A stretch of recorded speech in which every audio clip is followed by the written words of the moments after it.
Yes madam.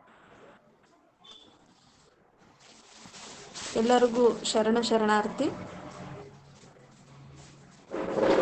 Shravana ಮಾಸದ ವಿಶೇಷ ದತ್ತಿ ಉಪನ್ಯಾಸ, ವಚನ ಅಧ್ಯಯನ ವೇದಿಕೆ, ಬಸವಾದಿ ಶರಣರ ಚಿಂತನ ಕೂಡ ಹಾಗೂ ಅಕ್ಕನ ಅರಿವು ಸಂಘಟನೆಗಳಿಂದ ಶರಣೆ ಪ್ರೊಫೆಸರ್ ಶಾರದಾ ಮೇಟಿ ಬಾದಾಮಿ ಇವರ ಶ್ರಾವಣ ಮಾಸದ ವಿಶೇಷ ದತ್ತಿ ಉಪನ್ಯಾಸಕ್ಕೆ ಎಲ್ಲರಿಗೂ ಸ್ವಾಗತ.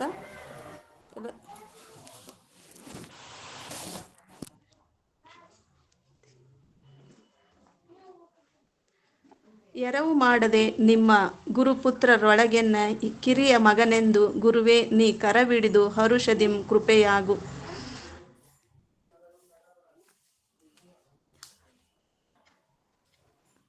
ಇವತ್ತಿನ ವಚನ ಪ್ರಾರ್ಥನೆಯನ್ನು ನಿರ್ವಹಿಸ್ತಾ ಇರ್ತಕ್ಕಂಥ ಮತ್ತು ಕಾರ್ಯಕ್ರಮಕ್ಕೆ ಸ್ವಾಗತವನ್ನು ಕೋರ್ತಾ ಇರ್ತಕ್ಕಂಥ, ವಿಶೇಷ ದತ್ತಿ ಉಪನ್ಯಾಸವನ್ನು ನೀಡ್ತಾ ಇರ್ತಕ್ಕಂಥ, ಮಾರ್ಗದರ್ಶನ ಮಾಡ್ತಾ ಇರ್ತಕ್ಕಂಥ ಮತ್ತು ಎಲ್ಲ ಸಂಯೋಜಕ ಸಂಘಟಕರಿಗೂ ನಾನು ಸಂಜೆಯ ಶರಣಾರ್ಥಿಗಳನ್ನು ತಿಳಿಸುತ್ತಾ ಕಾರ್ಯಕ್ರಮವನ್ನು ಪ್ರಾರಂಭಿಸ್ತಾ ಇದ್ದೀನಿ. ಈಗ ಕಾರ್ಯಕ್ರಮದ ಮೊದಲಿಗೆ ವಚನ ಪ್ರಾರ್ಥನೆ ಶರಣೆ ವಿದ್ಯಾ ಮುಗುದಂ ಅವರಿಂದ.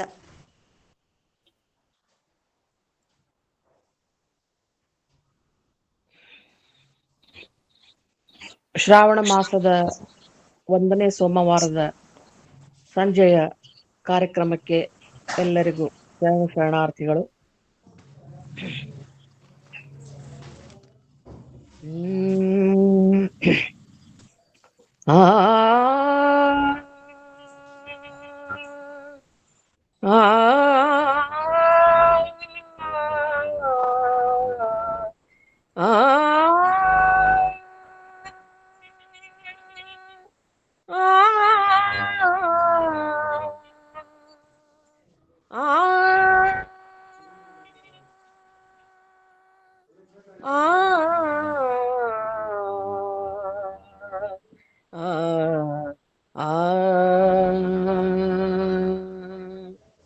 ಸ್ವಾಮಿ ನೀನು ಶಾಶ್ವತ ನೀನು, ಸ್ವಾಮಿ ನೀನು ಶಾಶ್ವತ ನೀನು, ಎತ್ತಿದೆ ಬಿರುದ ಜಗವೆಲ್ಲರಿಯಲು,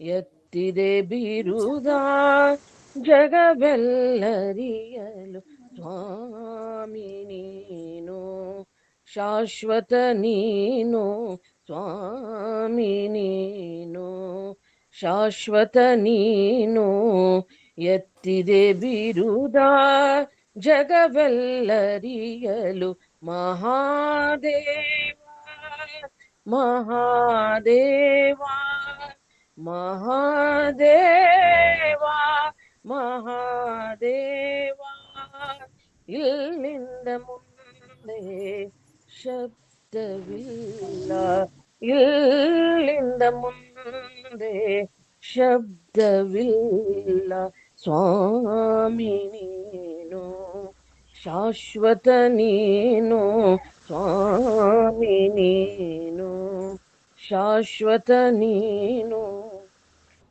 ಪಶುಪತಿ ಜಗಕ್ಕೆ ಏಕೋ ದೇವಾ, ಪಶುಪತಿ ಜಗಕ್ಕೆ ಏಕೋ ದೇವಾ, ಶಬ್ದ ಮರ್ತ್ಯ ಪಾತಾಳದೊಳಗೆಲ್ಲ, ಶಬ್ದ ಮರ್ತ್ಯ ಪಾತಾಳದೊಳಗೆಲ್ಲ, ಒಬ್ಬನೇ ದೇವಾ ಕೂಡಲ ಸಂಗಮ ದೇವಾ, ಒಬ್ಬನೇ ದೇವಾ ಒಬ್ಬನೇ ದೇವಾ ಕೂಡಲ ಸಂಗಮ ದೇವಾ, ಸ್ವಾಮಿ ನೀನು ಶಾಶ್ವತ ನೀನು, ಪಶುಪತಿ ಜಗಕ್ಕೆ ಏಕೋ ದೇವಾ.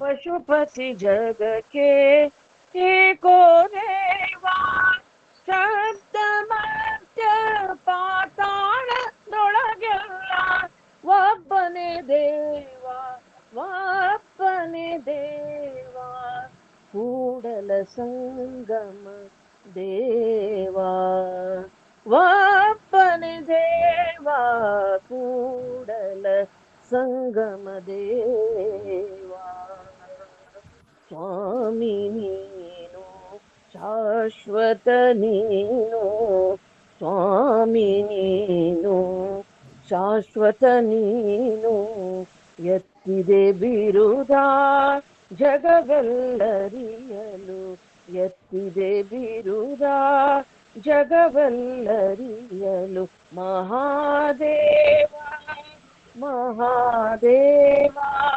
ಮಹಾದೇವ ಮಹಾದೇವ ಇಲ್ಲಿಂದ ಮುಂದೆ ಶಬ್ದವಿಲ್ಲ ಸ್ವಾಮಿ ನೀನು ಶಾಶ್ವತ ನೀನು ಸ್ವಾಮಿ ನೀನು ಸ್ವಾಮಿ ನೀನು ಸ್ವಾಮಿ ನೀನು ಶಾಶ್ವತ ನೀನು.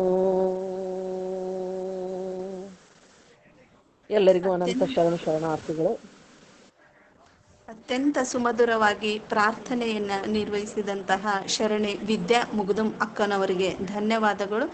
ಈಗ ಕಾರ್ಯಕ್ರಮಕ್ಕೆ ಎಲ್ಲ ಗಣ್ಯರನ್ನು ಸ್ವಾಗತಿಸುವ ಮತ್ತು ಕಾರ್ಯಕ್ರಮದ ಉದ್ದೇಶವನ್ನು ಪ್ರಾಸ್ತಾವಿಕ ನುಡಿಯಲ್ಲಿ ಹೇಳುವಂತಹ ಮತ್ತು ಕಾರ್ಯಕ್ರಮದ ವಿಶೇಷ ಉಪನ್ಯಾಸ ನೀಡುತ್ತಿರುವಂತಹ ಅತಿಥಿಗಳನ್ನು ಪರಿಚಯಿಸುವಂತಹ ಕಾರ್ಯಕ್ರಮವನ್ನು ಡಾಕ್ಟರ್ ಸರಸ್ವತಿ ಪಾಟೀಲ್ ಅಕ್ಕವರು ನಡೆಸಿಕೊಡಬೇಕೆಂದು ಕೇಳಿಕೊಳ್ಳುತ್ತೇನೆ. ಓಂ ಶ್ರೀ ಗುರು ಬಸವಲಿಂಗಾಯ ನಮಃ. ಎಲ್ಲರಿಗೂ ಶರಣಾರ್ಥಿಗಳು.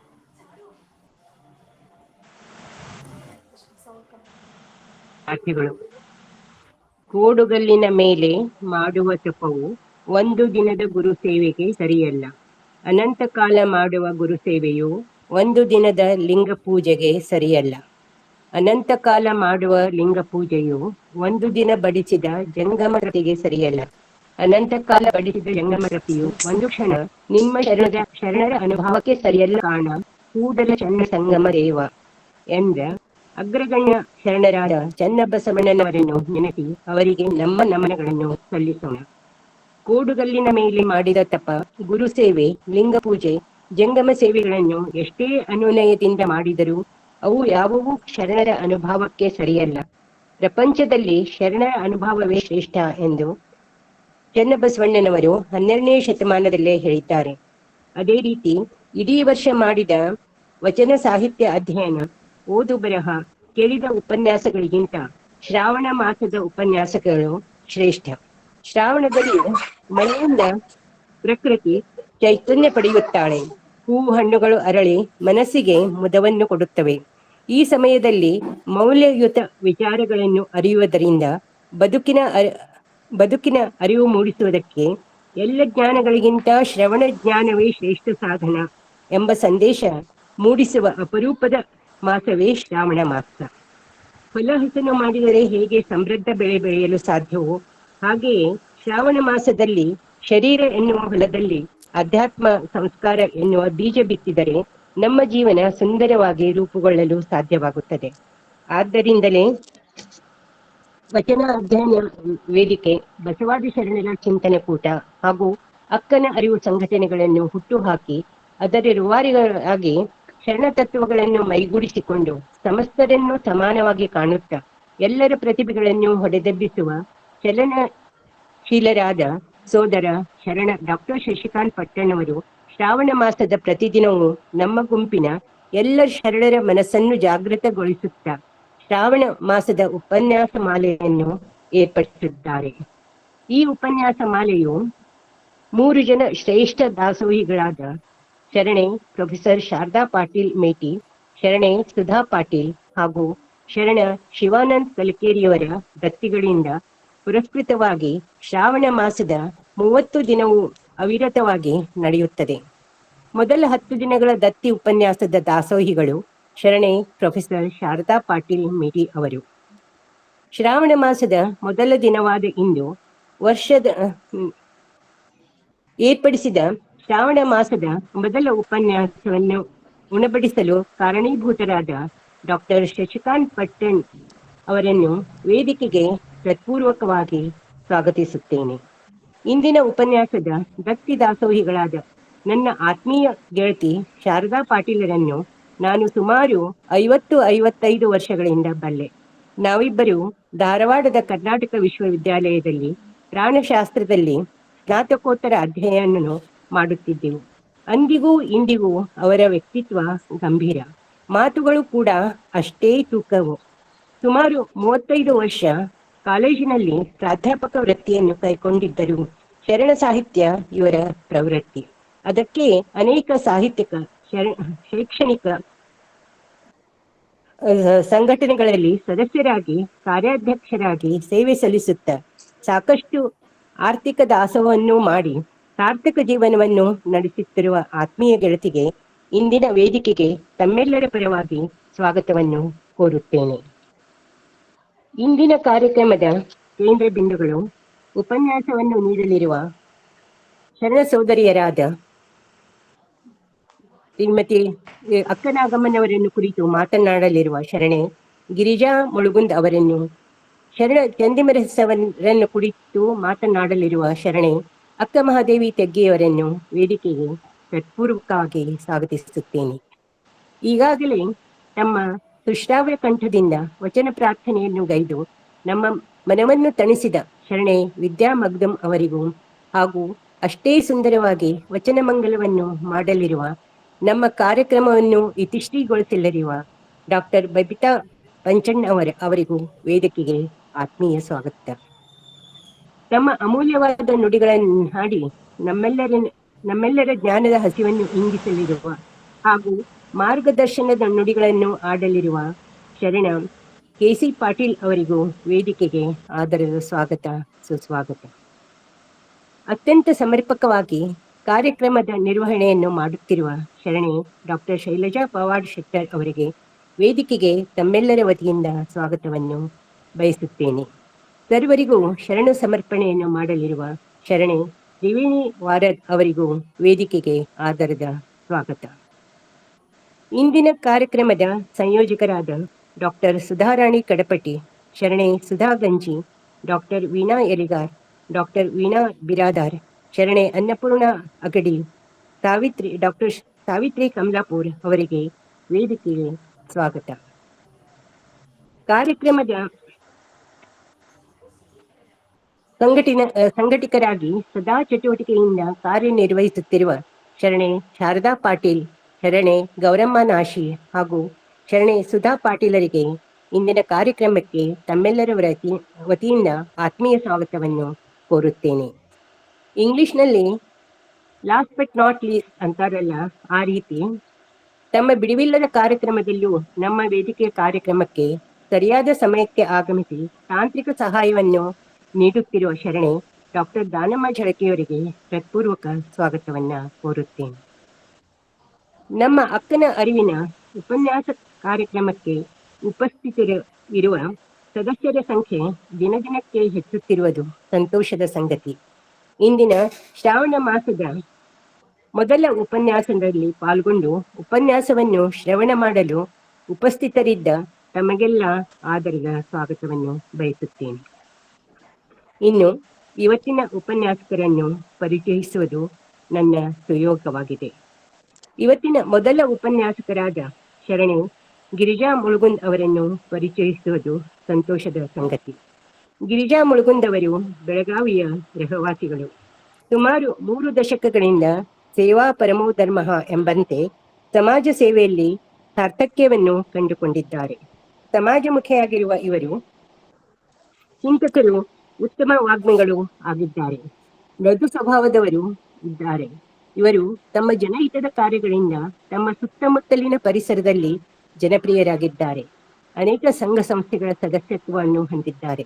ಅವುಗಳಲ್ಲಿ ಪ್ರಮುಖವಾದವುಗಳೆಂದರೆ ಲಿಂಗಾಯತ ಮಹಿಳಾ ಸಮಾಜ, ಬೆಳಗಾವಿ ಜಿಲ್ಲೆಯ ಲೇಖಕಿಯರ ಸಂಘ, ಮಾರುತಿಗಲ್ಲಿ ಅಕ್ಕನ ಬಳಗ, ಅಖಿಲ ಭಾರತ ವೀರಶೈವ ಮಹಾಸಭೆ, ಕನ್ನಡ ಸಾಹಿತ್ಯ ಪರಿಷತ್ ಇತ್ಯಾದಿ. ಪುಟ್ಟರಾಜ ಗವಾಯಿಗಳ ಸೇವಾ ಸಮಿತಿಯ ಸಂಚಾಲಕರಾಗಿ ನಿಸ್ವಾರ್ಥ ಸೇವೆಯಲ್ಲಿ ತೊಡಗಿಸಿಕೊಂಡಿದ್ದಾರೆ. ಶರಣ ಅಕ್ಕನ ಅಗಮ ಅವರನ್ನು ಕುರಿತು ಉಪನ್ಯಾಸವನ್ನು ನೀಡಲಿದ್ದಾರೆ. ಈಗ ಇನ್ನೊಂದು ಯೋಗ ಅಂತ ಅಂದ್ರೆ ಕೋಇನ್ಸಿಡೆನ್ಸ್ ಏನಾಗಿದೆ ಅಂದ್ರೆ, ಹೋದ ವರ್ಷ ಕೂಡ ಗಿರಿಜಾ ಮುಳುಗುಂದವರು ಶ್ರಾವಣ ಮಾಸದಲ್ಲಿ ಅಗ್ಗವಣಿ ಹಂಪಯ್ಯಗಳ ಬಗ್ಗೆ ಉಪನ್ಯಾಸವನ್ನ ನೀಡಿದ್ದರು. ಅವರ ಪರಿಚಯವನ್ನು ಮಾಡಿದ್ದು ನಾನೇ. ಅದು ಸಹ ಶಾರದಾ ಪಾಟೀಲರ ದತ್ತಿ ಉಪನ್ಯಾಸ. ಬೆಳಗಾವಿಯ ಶ್ರಾವಣದ ಸೋನೆ ಮಳೆಯು ಭೂತಾಯಿಗೆ ಚೈತನ್ಯವನ್ನು ನೀಡಿ ಎಲ್ಲೆಡೆ ಚಿಗುರಿನಿಂದ ಕಂಗೊಳಿಸುವಂತೆ ಮಾಡುತ್ತದೆ. ಅದರಂತೆ ಗಿರಿಜಾ ಮುಳುಗುಂದವರ ಅನುಭವದ ಉಪನ್ಯಾಸದ ಶ್ರವಣ ನಮಗೆಲ್ಲ ಶುಭದಾಯಕವಾಗಲಿದೆ. ಇನ್ನು ಮುಂದಿನ ಉಪನ್ಯಾಸಕರು ಶರಣೆ ಅಕ್ಕ ಮಹಾದೇವಿ ತೆಗ್ಗಿ ಅವರು. ಅಖಂಡ 36 ವರ್ಷ ಸರ್ಕಾರಿ ಪ್ರೌಢಶಾಲೆಯಲ್ಲಿ ಮುಖ್ಯೋಪಾಧ್ಯಾಯಿನಿಯಾಗಿ ಸೇವೆ ಸಲ್ಲಿಸಿ ಈಗ ವಿಶ್ರಾಂತಿ ಜೀವನವನ್ನು ನಡೆಸುತ್ತಲಿದ್ದಾರೆ. ವೃತ್ತಿಯಿಂದ ನಿವೃತ್ತರಾಗಿ ಶರಣ ಸಾಹಿತ್ಯವನ್ನು ಪ್ರವೃತ್ತಿಯನ್ನಾಗಿ ಬೆಳೆಸಿಕೊಂಡು ಕಾರ್ಯೋನ್ಮುಖರಾಗಿದ್ದಾರೆ. ಮೂಲತಃ ಲೋಕಾಪುರದವರಾದ ಸೋದರಿ ಅಕ್ಕ ಮಹಾದೇವಿ ತೆಗ್ಗಿಯವರು ಈಗ ಬೆಳಗಾವಿಯಲ್ಲಿ ವಾಸಿಸುತ್ತಿದ್ದಾರೆ. ಸೇವೆಯಲ್ಲಿದ್ದಾಗ ಹಲವು 10 ಪ್ರಶಸ್ತಿಗೆ ಭಾಜನರಾಗಿದ್ದಾರೆ. ಅವುಗಳಲ್ಲಿ ಮುಖ್ಯವಾದವುಗಳೆಂದರೆ ರಾಜ್ಯ ಮಟ್ಟದ ಆದರ್ಶ ಶಿಕ್ಷಕಿ, ಜಿಲ್ಲಾ ಮಟ್ಟದ ನಾಗಲೋತಿ ಮಠ ಪ್ರಶಸ್ತಿ, ಗುರುತಿಲಕ ನಾರಿಕುಲ ಚೇತನ ಪ್ರಶಸ್ತಿ ಮುಂತಾದವುಗಳು. ಸಮಾಜಮುಖಿಯಾಗಿ ಕಾರ್ಯನಿರ್ವಹಿಸುತ್ತಿರುವ ಇವರು ಲಿಂಗಾಯತ ಸಂಘಟನೆ, ಲೇಖಕಿಯರ ಸ್ಫೂರ್ತಿ ಮಂಡಳಿ, ಕದಳಿ ವೇದಿಕೆ, ಕರ್ನಾಟಕ ರಾಜ್ಯ ಮಟ್ಟದ ಮಕ್ಕಳ ಸಾಹಿತ್ಯ ಪರಿಷತ್ ಮುಂತಾದವುಗಳಲ್ಲಿ ಭಾಷಣ, ಚಿಂತನೆಗಳಲ್ಲಿ ತೊಡಗಿಸಿಕೊಂಡಿದ್ದಾರೆ. ಮಕ್ಕಳಿಗೆ ಉಚಿತವಾಗಿ ಯೋಗ, ಧ್ಯಾನ, ಮುದ್ರಾ ತರಬೇತಿಗಳನ್ನು ನೀಡಿ ಅವರ ವ್ಯಕ್ತಿತ್ವ ವಿಕಾಸಕ್ಕೆ ಅನುವು ಮಾಡಿಕೊಟ್ಟಿದ್ದಾರೆ. ಬಸವ ಭಕ್ತರಾಗಿ ಮನೆಗಳಲ್ಲಿ ಬಸವ ಜಾಗೃತಿಯನ್ನು ತುಂಬಿದ್ದಾರೆ. ಈಗ ಅಕ್ಕ ಮಹಾದೇವಿ ತೆಗ್ಗಿಯವರು ಚಂದಿಮರಸರ ಬಗ್ಗೆ ಉಪನ್ಯಾಸವನ್ನು ನೀಡಿ ನಮ್ಮೆಲ್ಲರಲ್ಲಿ ಶರಣ ಜಾಗೃತಿಯನ್ನು, ಬಸವ ಚಿಂತನೆಯನ್ನು ಹೆಚ್ಚಿಸಲಿದ್ದಾರೆ. ಮತ್ತೊಮ್ಮೆ ಇಬ್ಬರು ಉಪನ್ಯಾಸಕರನ್ನು ವೇದಿಕೆಗೆ ಆದರದಿಂದ ಆಹ್ವಾನಿಸುತ್ತೇನೆ. ಸ್ವಾಗತ ಮತ್ತು ಉಪನ್ಯಾಸಕರ ಪರಿಚಯವನ್ನು ಮಾಡುವ ಸದಾವಕಾಶವನ್ನು ಕಲ್ಪಿಸಿದ ಅಕ್ಕನ ಅರಿವು ಸಂಘಟನಾಕಾರರಿಗೆ, ವಿಶೇಷವಾಗಿ ಡಾಕ್ಟರ್ ಶಶಿಕಾಂತ್ ಪಟ್ಟಣ್ ಸರ್ ಅವರಿಗೆ ನನ್ನ ಧನ್ಯವಾದಗಳನ್ನು ಅರ್ಪಿಸುತ್ತೇನೆ. ಎಲ್ಲರಿಗೂ ಶರಣಾರ್ಥಿಗಳು. ಅತ್ಯಂತ ಮನೋಜ್ಞವಾಗಿ ಮತ್ತು ಆತ್ಮೀಯತೆಯಿಂದ ಸ್ವಾಗತವನ್ನು ಮಾಡಿರ್ತಕ್ಕಂತಹ, ಅರ್ಥಪೂರ್ಣವಾಗಿ ಪ್ರಾಸ್ತಾವಿಕ ನುಡಿಗಳನ್ನು ನುಡಿದಿರ್ತಕ್ಕಂಥ ಮತ್ತು ಔಚಿತ್ಯಪೂರ್ಣವಾಗಿ ಅತಿಥಿಗಳ ಪರಿಚಯವನ್ನು ಮಾಡಿಕೊಟ್ಟಂತಹ ಡಾಕ್ಟರ್ ಸರಸ್ವತಿ ಪಾಟೀಲ್ ಮೇಡಮ್ ಅವರಿಗೆ ಧನ್ಯವಾದಗಳು. ಇವತ್ತಿನ ಕಾರ್ಯಕ್ರಮದ ಮುಖ್ಯ ಘಟಕ ವಿಶೇಷ ಉಪನ್ಯಾಸ. ಮೊದಲ ಉಪನ್ಯಾಸವನ್ನು ಶರಣೆ ಗಿರಿಜಾ ಮುಳುಗುಂದ್ ಅವರು ಅಕ್ಕನಾಗಮ್ಮನ ಕುರಿತು ಮಾತನಾಡಲಿದ್ದಾರೆ. ಅವರಿಗೆ ವೇದಿಕೆಯನ್ನು ಬಿಟ್ಟುಕೊಡುತ್ತಿದ್ದೇವೆ.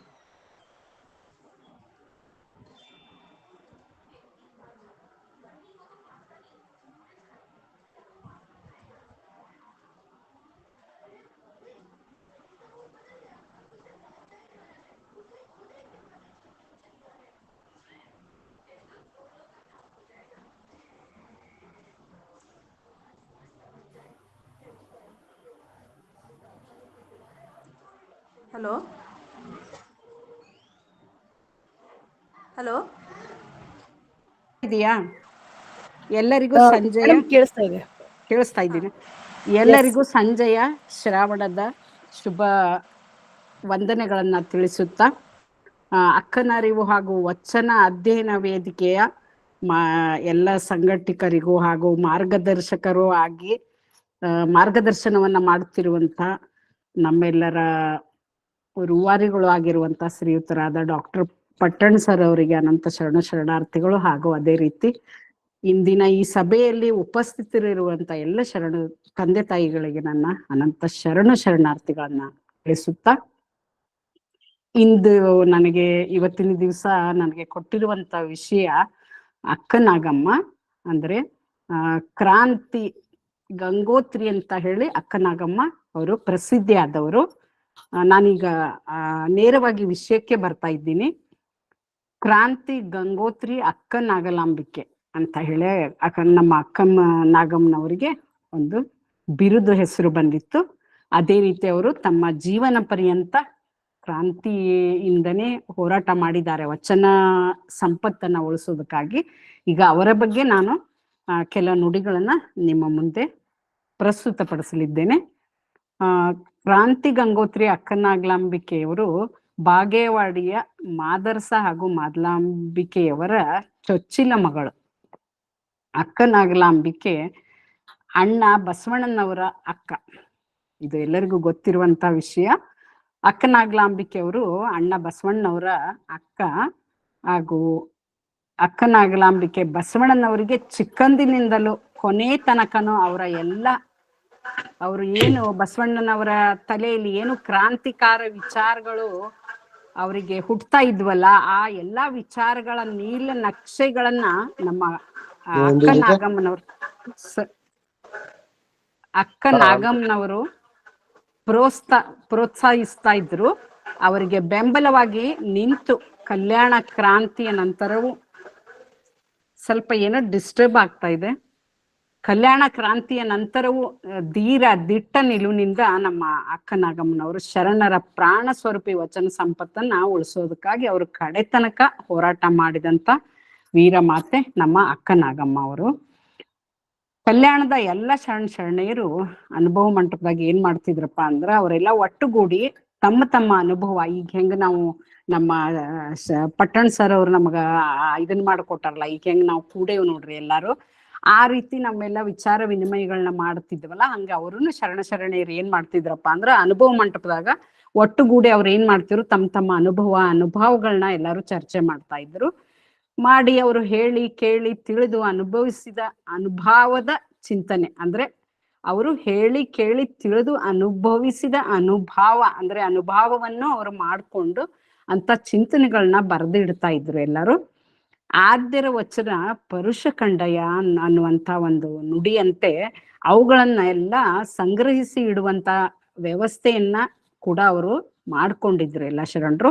ಈ ಎಲ್ಲ ಶರಣರ ಪ್ರಸಾದದ ವ್ಯವಸ್ಥೆಯನ್ನ ನಮ್ಮ ಅಕ್ಕ ನಾಗಮ್ಮನವರು ಬಹಳ ಅಚ್ಚುಕಟ್ಟಾಗಿ ಅದನ್ನ ನಿರ್ವಹಿಸ್ತಾ ಇದ್ರು. ಅಕ್ಕ ನಾಗಮ್ಮನವ್ರು ಒಂದ್ ಕಡೆ ಹೇಳ್ತಾರೆ ಏನಪ್ಪಾ ಅಂದ್ರೆ ತಮ್ಮ ವಚನದಾಗ, ಎನ್ನ ಭವದ ಬೇರು ಹರಿದಿತ್ತಯ್ಯ ಸಂಗನ ಬಸವಣ್ಣನ ಕಂಡೆನಾಗಿ, ಎನ್ನ ಮನದ ಶಪಥ ಹಿಂಗಿತಯ್ಯ ಚನ್ನ ಬಸವಣ್ಣನ ಪಡೆದೆನಾಗಿ, ಎನ್ನ ಅಂತರಂಗದ ಸಂದು ಸಂಶಯ ತೊಲಗಿತ್ತಿಂದು ಬಸವಣ್ಣ ಪ್ರಿಯ ಚನ್ನ ಸಂಗಯ್ಯನಲ್ಲಿ, ಎನ್ನ ಪರಮಗುರು ಅಲ್ಲಮ ಪ್ರಭು ಶ್ರೀ ಚರಣವ ಕಂಡೆನಾಗಿ ಅಂತ ಒಂದು ವಚನದಾಗ ಹೇಳ್ತಾರ. ಅಕ್ಕನಾಗ್ಲಾಂಬಿಕೆಯವರು ಅಕ್ಕನಾಗ್ಲಾಂಬಿಕೆಯವರಿಗೆ ಬಸವಣ್ಣವರು ತಂದೆನೂ ಆಗಿದ್ರು, ಮಗನೂ ಆಗಿದ್ರು, ಧರ್ಮದ ನೇತಾರನೂ ಆಗಿದ್ರು ಬಸವಣ್ಣವರು. ಆಮೇಲೆ ಅಕ್ಕಿಗೆ ಅವರು ಒಂದು ಗುರುಸ್ಥಾನದಲ್ಲಿನೂ ಬಸವಣ್ಣವ್ರು ಇದ್ರು. ಗುರು ಬೇರೆ ಅಲ್ಲ, ತಂದೆ ಬೇರೆ ಅಲ್ಲ. ಒಂದ್ ರೀತಿಯಿಂದ ತಂದೆಗಿಂತಲೂ ಗುರು ಅಧಿಕ ಅಂತ ಹೇಳ್ಬೋದು. ಯಾಕಪ್ಪ ಅಂತಂದ್ರೆ ತಂದೆ ನಮ್ಗೆ ಏನ್ ಮಾಡ್ತಾನಪ್ಪ ಅಂದ್ರೆ ಗುರುವಿನ ಮಾತ್ರ ತೋರಿಸ್ಬೋದು, ಅದ್ರ ಮುಂದಿಂದ ಏನೋ ಇದನ್ ಮಾಡಕ್ ಆಗೋದಿಲ್ಲ ನಮ್ಮ ಹೆತ್ತ ತಂದೆಯಿಂದ. ತಂದೆ ಗುರುವನ್ನ ಮಾತ್ರ ತೋರಿಸ್ತಾನ, ಆದ್ರೆ ಗುರುವು ಭವ ಬಂಧನವನ್ನ, ಇದು 84 ಲಕ್ಷ ಜೀವರಾಶಿಯನ್ನ ಏನ್ ನಾವು ಸುತ್ತಿ ಮನುಷ್ಯ ಜನ್ಮಕ್ಕೆ ಬಂದಿವಲ್ಲ, ಈ ಭವ ಬಂಧನವನ್ನ ಕಳೆದು ಕೊಳ್ಳುವಂತ ದಾರಿಯನ್ನೇ ನಮಗೆ ಗುರು ತೋರಿಸ್ತಾನೆ.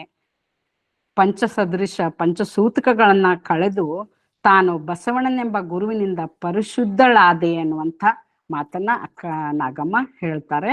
ಎನ್ನ ಕುಲಸೂತಕವ ಕಳೆದಾತ ಎನ್ನ ಫಲಸೂತಕ ಕಳೆದಾತ ಬಸವಣ್ಣ, ಎನ್ನ ತನು ಸೂತಕವ ಕಳೆದಾತ ಬಸವಣ್ಣ, ಎನ್ನ ನೆನಹು ಎನ್ನ ಬಾತಕವ ಕಳೆದಾತ ಬಸವಣ್ಣ, ಎನ್ನ ಕುರುಹು ಒಂದು ಸಂಶಯ ಬಿಡಿಸಿದಾತ ಬಸವಣ್ಣ, ನಿಜವ ನಿರವಯ ಭಾಗ್ಯ ತೋರಿದಾತ ಚನ್ನ ಸಂಗನ ಹೃದಯದಲ್ಲಿ ನಿಜ ನಿವಾಸಿಯಾಗಿ ಎನ್ನ ತಂದೆ ಸಂಗನ ಬಸವಣ್ಣ ಅಂತ ಒಂದು ವಚನದಲ್ಲಿ ಅಕ್ಕ ನಾಗಮ್ಮ ಹೇಳ್ತಾರೆ. ಇದರಂತೆ ಅವ್ರು ಏನು ಅಕ್ಕ ನಾಗಮ್ಮನವ್ರು ಸಮಾಜ ಜೀವಿಗಳಿಗೂ ಮೌಲಿಕ ತತ್ವ ಆಧಾರಿತ ಕೆಲವು ವಚನಗಳನ್ನ ಅವರು ನಮ್ಗೆ ಬರೆದಿಟ್ಟಿದ್ದಾರೆ. ಅದರಲ್ಲಿ ಒಂದು ವಚನ ಅವ್ರು ಏನ್ ಹೇಳ್ತಾರಪ್ಪ ಅಂದ್ರೆ, ಮನದೊಡೆಯ ಮಹಾದೇವ ಮನವ ನೋಡಿ ಏನೆಂದು ಮನುಜರ ಕೈಯಿಂದ ಒಂದೊಂದು ನುಡಿಸುವನು, ಇದಕ್ಕೆ ಕಳವಳಿಸದಿರು ಮನವೇ, ತರಿಸದಿರು ತನುವೆ, ನಿಜವ ಮರೆಯದಿರು ಕಂಡ ನಿಶ್ಚಿಂತವಾಗಿರು ಮನವೇ. ಬಸವಣ್ಣ ಪ್ರಿಯ ಚನ್ನ ಸಂಗಯ್ಯನು ಬೆಟ್ಟ ದಿನಿತ ಪರಾದವನು ಒಂದು ಬೊಟ್ಟಿನಲ್ಲಿ ತೊಡೆವನು ಅನ್ನುವಂಥ ಒಂದು ವಚನ. ಇದ್ರಾಗ ಅವರು ಏನ್ ಹೇಳ್ತಾರಪ್ಪ ಅಕ್ಕನಾಗಮ್ಮನವ್ರು ಅಂದ್ರ, ನಮ್ಮ ಮನಸ್ಸನ್ನ ಪರೀಕ್ಷೆ ಮಾಡ್ಬೇಕು ಅಂತ ಹೇಳಿ ಮಹಾದೇವ ಏನ್ ಮಾಡ್ತಾನಪ್ಪ ಅಂದ್ರೆ ಮನುಷ್ಯರಿಂದ ತರತರದ ಮಾತುಗಳನ್ನ ಆಡಿಸ್ತಾನವನು. ಯಾರು ಏನೇ ಅಂದ್ರು ನಾವು ಬೇಸರ ಮಾಡಿಕೊಳ್ಳದೆ ನಮ್ಮ ಕಾಯಕವನ್ನ ಮಾಡ್ತಾ ಇರ್ಬೇಕು, ಯಾವುದಕ್ಕೂ ನಾವು ಚಿಂತೆ ಮಾಡಬಾರದು ಅನ್ನುವಂಥ ಒಂದು ಸಂದೇಶವನ್ನ ಇದರಲ್ಲಿ ಕೊಟ್ಟಿದ್ದಾರೆ. ಆಮೇಲೆ ದೇವನೊಬ್ಬನೇ ನಮಗೆ ನಿಜವಾದ ಸಂಗಾತಿ. ನಮಗೆ ನಿಜವಾದ ಸಂಗಾತಿ ಯಾರಪ್ಪ ಅಂದ್ರೆ ದೇವನೊಬ್ಬನೇ. ನಿಜವಾಗಿ ಎಲ್ಲಿ ತನಕ ಅಂದ್ರೆ ಎಲ್ಲಿ ತನಕ ಬರ್ಬೋದು ಎಲ್ಲ ನಮ್ಮವರು ಅಂದ್ರೆ ನಮ್ಮ ಕೊನೆ ಕಾಲದಲ್ಲಿ ನಮ್ಮ ಸಾವಿನ ಸಮಯದಲ್ಲೂ ನಮಗ ನಿಜವಾಗಿ ಸಂಗಾತಿ ಜೊತೆಗೆ ಬರೋರು ಯಾರಪ್ಪ ಅಂದ್ರೆ ದೇವನೊಬ್ಬನೇ ಅಂತ ಹೇಳ್ತಾರ. ನಾವು ಸಾಧನೆ ಮುಖಾಂತರ ಅವನಲ್ಲಿಯೇ ಕೂಡಬೇಕು ಎನ್ನುವಂತ ಸತ್ಯವನ್ನ ದೇವನ ಧ್ಯಾನದಲ್ಲಿ ನೀನು ನಿಶ್ಚಿಂತನಾಗಿರು ಅಂತ ಹೇಳಿದ್ದಾಳೆ. ಬಾಕಿದೆಲ್ಲ ನಾವು ದೇವ್ರ ಮೇಲೆ ಹಾಕ್ಬಿಡ್ಬೇಕು. ನಾವು ದೇವನ ಧ್ಯಾನದಲ್ಲಿ ನಿಶ್ಚಿಂತನಾಗಿದ್ದು ಬಿಟ್ರೆ ನಮ್ಮ ಎಲ್ಲ ಜವಾಬ್ದಾರಿ ಆ ದೇವನಿಗೆ ಇರುತ್ತದೆ. ನಮ್ಮನ್ನ ಮುಕ್ತಿ ಮಾರ್ಗಕ್ಕೆ ಕೊಂಡೊಯ್ಯುವಂತ ಒಂದು ಜವಾಬ್ದಾರಿ ಆ ದೇವನಿಗೆ ಇದೆ ಅನ್ನುವಂತ ಒಂದು ಸಂದೇಶವನ್ನ ಇದ್ರಾಗ ಹೇಳಿದಾರ ಅವ್ರ ಈ ವಚನದಾಗ. ದೇವನಿಗೆ ನಾವು ಪ್ರೀತಿ ಪಾತ್ರರಾಗಿ ಇರ್ಬೇಕಪ್ಪ ಅಂತಂದ್ರೆ ವಿಷಯಾದಿ ವಿಷಯಗಳನ್ನ ನಾವು ಮೊದಲೇ ತ್ಯಜಿಸ್ಬೇಕು ಅಂತ ಹೇಳ್ತಾರೆ.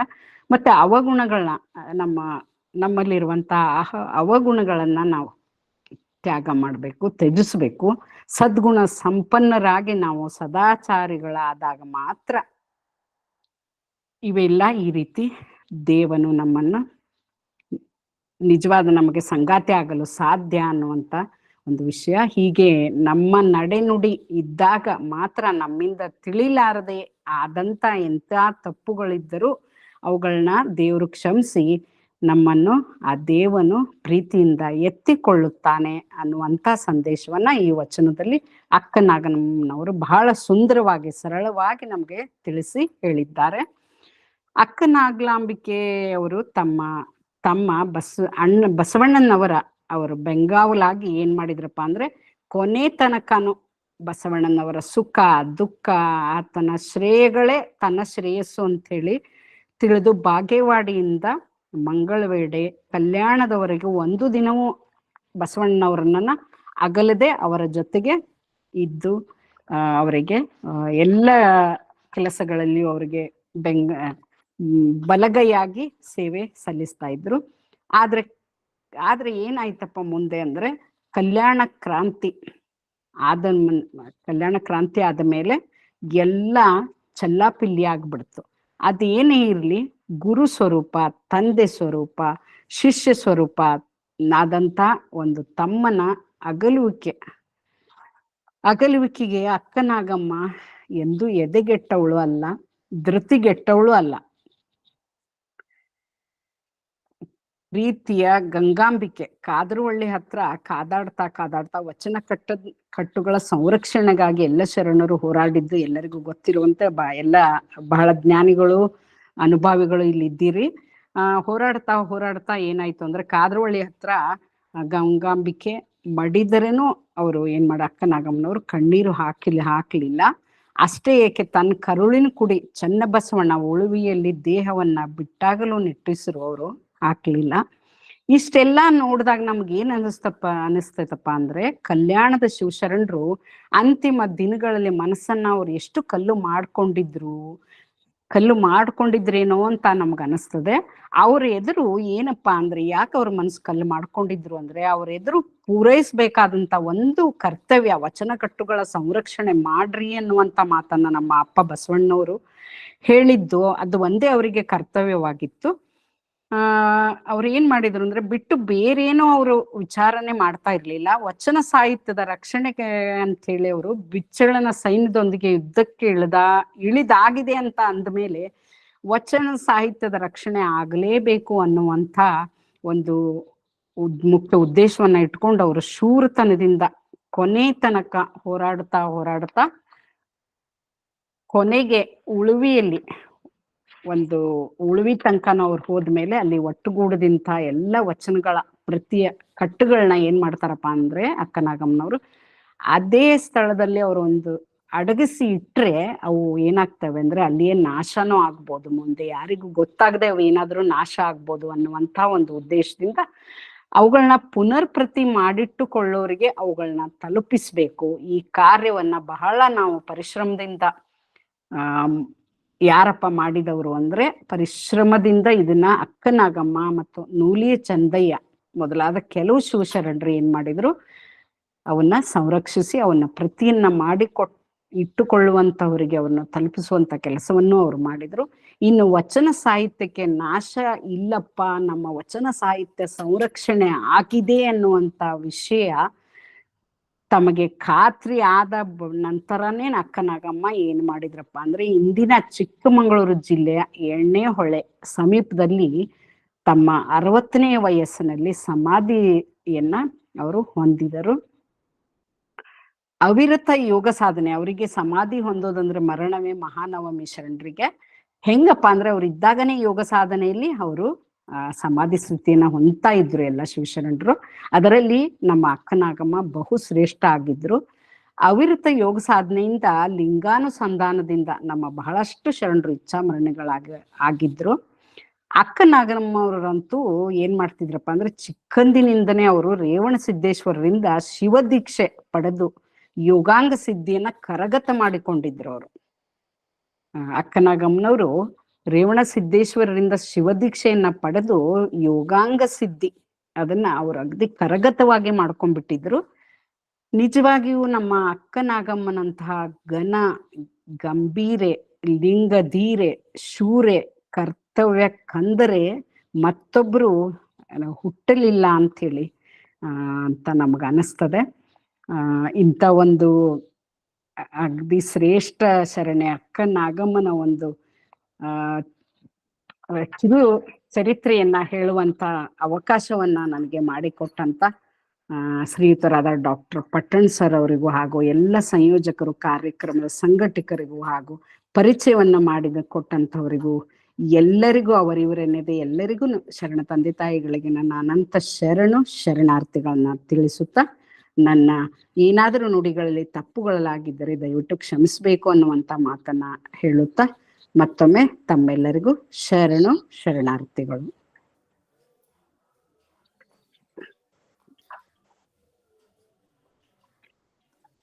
ಅಕ್ಕನಾಗಮ್ಮ ಬಸವಣ್ಣನಿಗೆ ತಾಯಿಯಾಗಿ, ಸಹೋದರಿಯಾಗಿ, ಬಲಗೈಯಾಗಿ ಮತ್ತು ವಚನಗಳು ಇವತ್ತಿಗೂ ನಮಗೆ ಓದೋದಿಕ್ಕೆ ಮತ್ತು ಅವುಗಳನ್ನು ಬಳಕೆ ಮಾಡಿಕೊಳ್ಳೋದಿಕ್ಕೆ ಸಾಧ್ಯವಾಗುವಲ್ಲಿ ಅಕ್ಕನಾಗಮ್ಮನ ಪಾತ್ರ ತುಂಬ ದೊಡ್ಡದು ಅನ್ನುವಂಥದ್ದನ್ನು ಬಹಳ ಮನೋಜ್ಞವಾಗಿ ಸವಿಸ್ತಾರವಾಗಿ ಉಪನ್ಯಾಸ ನೀಡಿರ್ತಕ್ಕಂತಹ ಶರಣೆ ಗಿರಿಜಾ ಮುಳುಗುಂದವರಿಗೆ ತುಂಬು ಹೃದಯದ ಧನ್ಯವಾದಗಳನ್ನು ತಿಳಿಸುತ್ತಾ, ಮುಂದಿನ ಉಪನ್ಯಾಸ ಶರಣೆ ಅಕ್ಕಮಹಾದೇವಿ ತೆಗ್ಗಿ ಅವರಿಂದ ಚಂದಿಮ ರಸರ ಉಪನ್ಯಾಸವನ್ನು ನೀಡಬೇಕೆಂದು ತಮ್ಮಲ್ಲಿ ಕೇಳಿಕೊಳ್ಳುತ್ತೇನೆ. ಓಂ ಶ್ರೀ ಗುರು ಬಸವಲಿಂಗಾಯ ನಮಃ. ವಚನ ಅಧ್ಯಯನ ವೇದಿಕೆ, ಬಸವಾದಿ ಶರಣರ ಚಿಂತನ ಕೂಟ ಹಾಗೂ ಅಕ್ಕನ ಅರಿವು ಸಂಘಟನೆಗಳಿಂದ ಇಂದು ಶ್ರಾವಣ ಸೋಮವಾರ ಅಂತರ್ಜಾಲದ ಮುಖಾಂತರ ಶರಣರ ಪರಿಚಯ ಹಾಗೂ ವಚನ ವಿಶ್ಲೇಷಣೆ ದತ್ತಿ ಉಪನ್ಯಾಸಗಳನ್ನು ಹಮ್ಮಿಕೊಳ್ಳಲಾಗಿದೆ. ಇಂದು ಶ್ರಾವಣ ಸೋಮವಾರ ಎಂದು ಹೇಳ್ಬೋದು. ಇದು ಪವಿತ್ರವಾದ ದಿನ.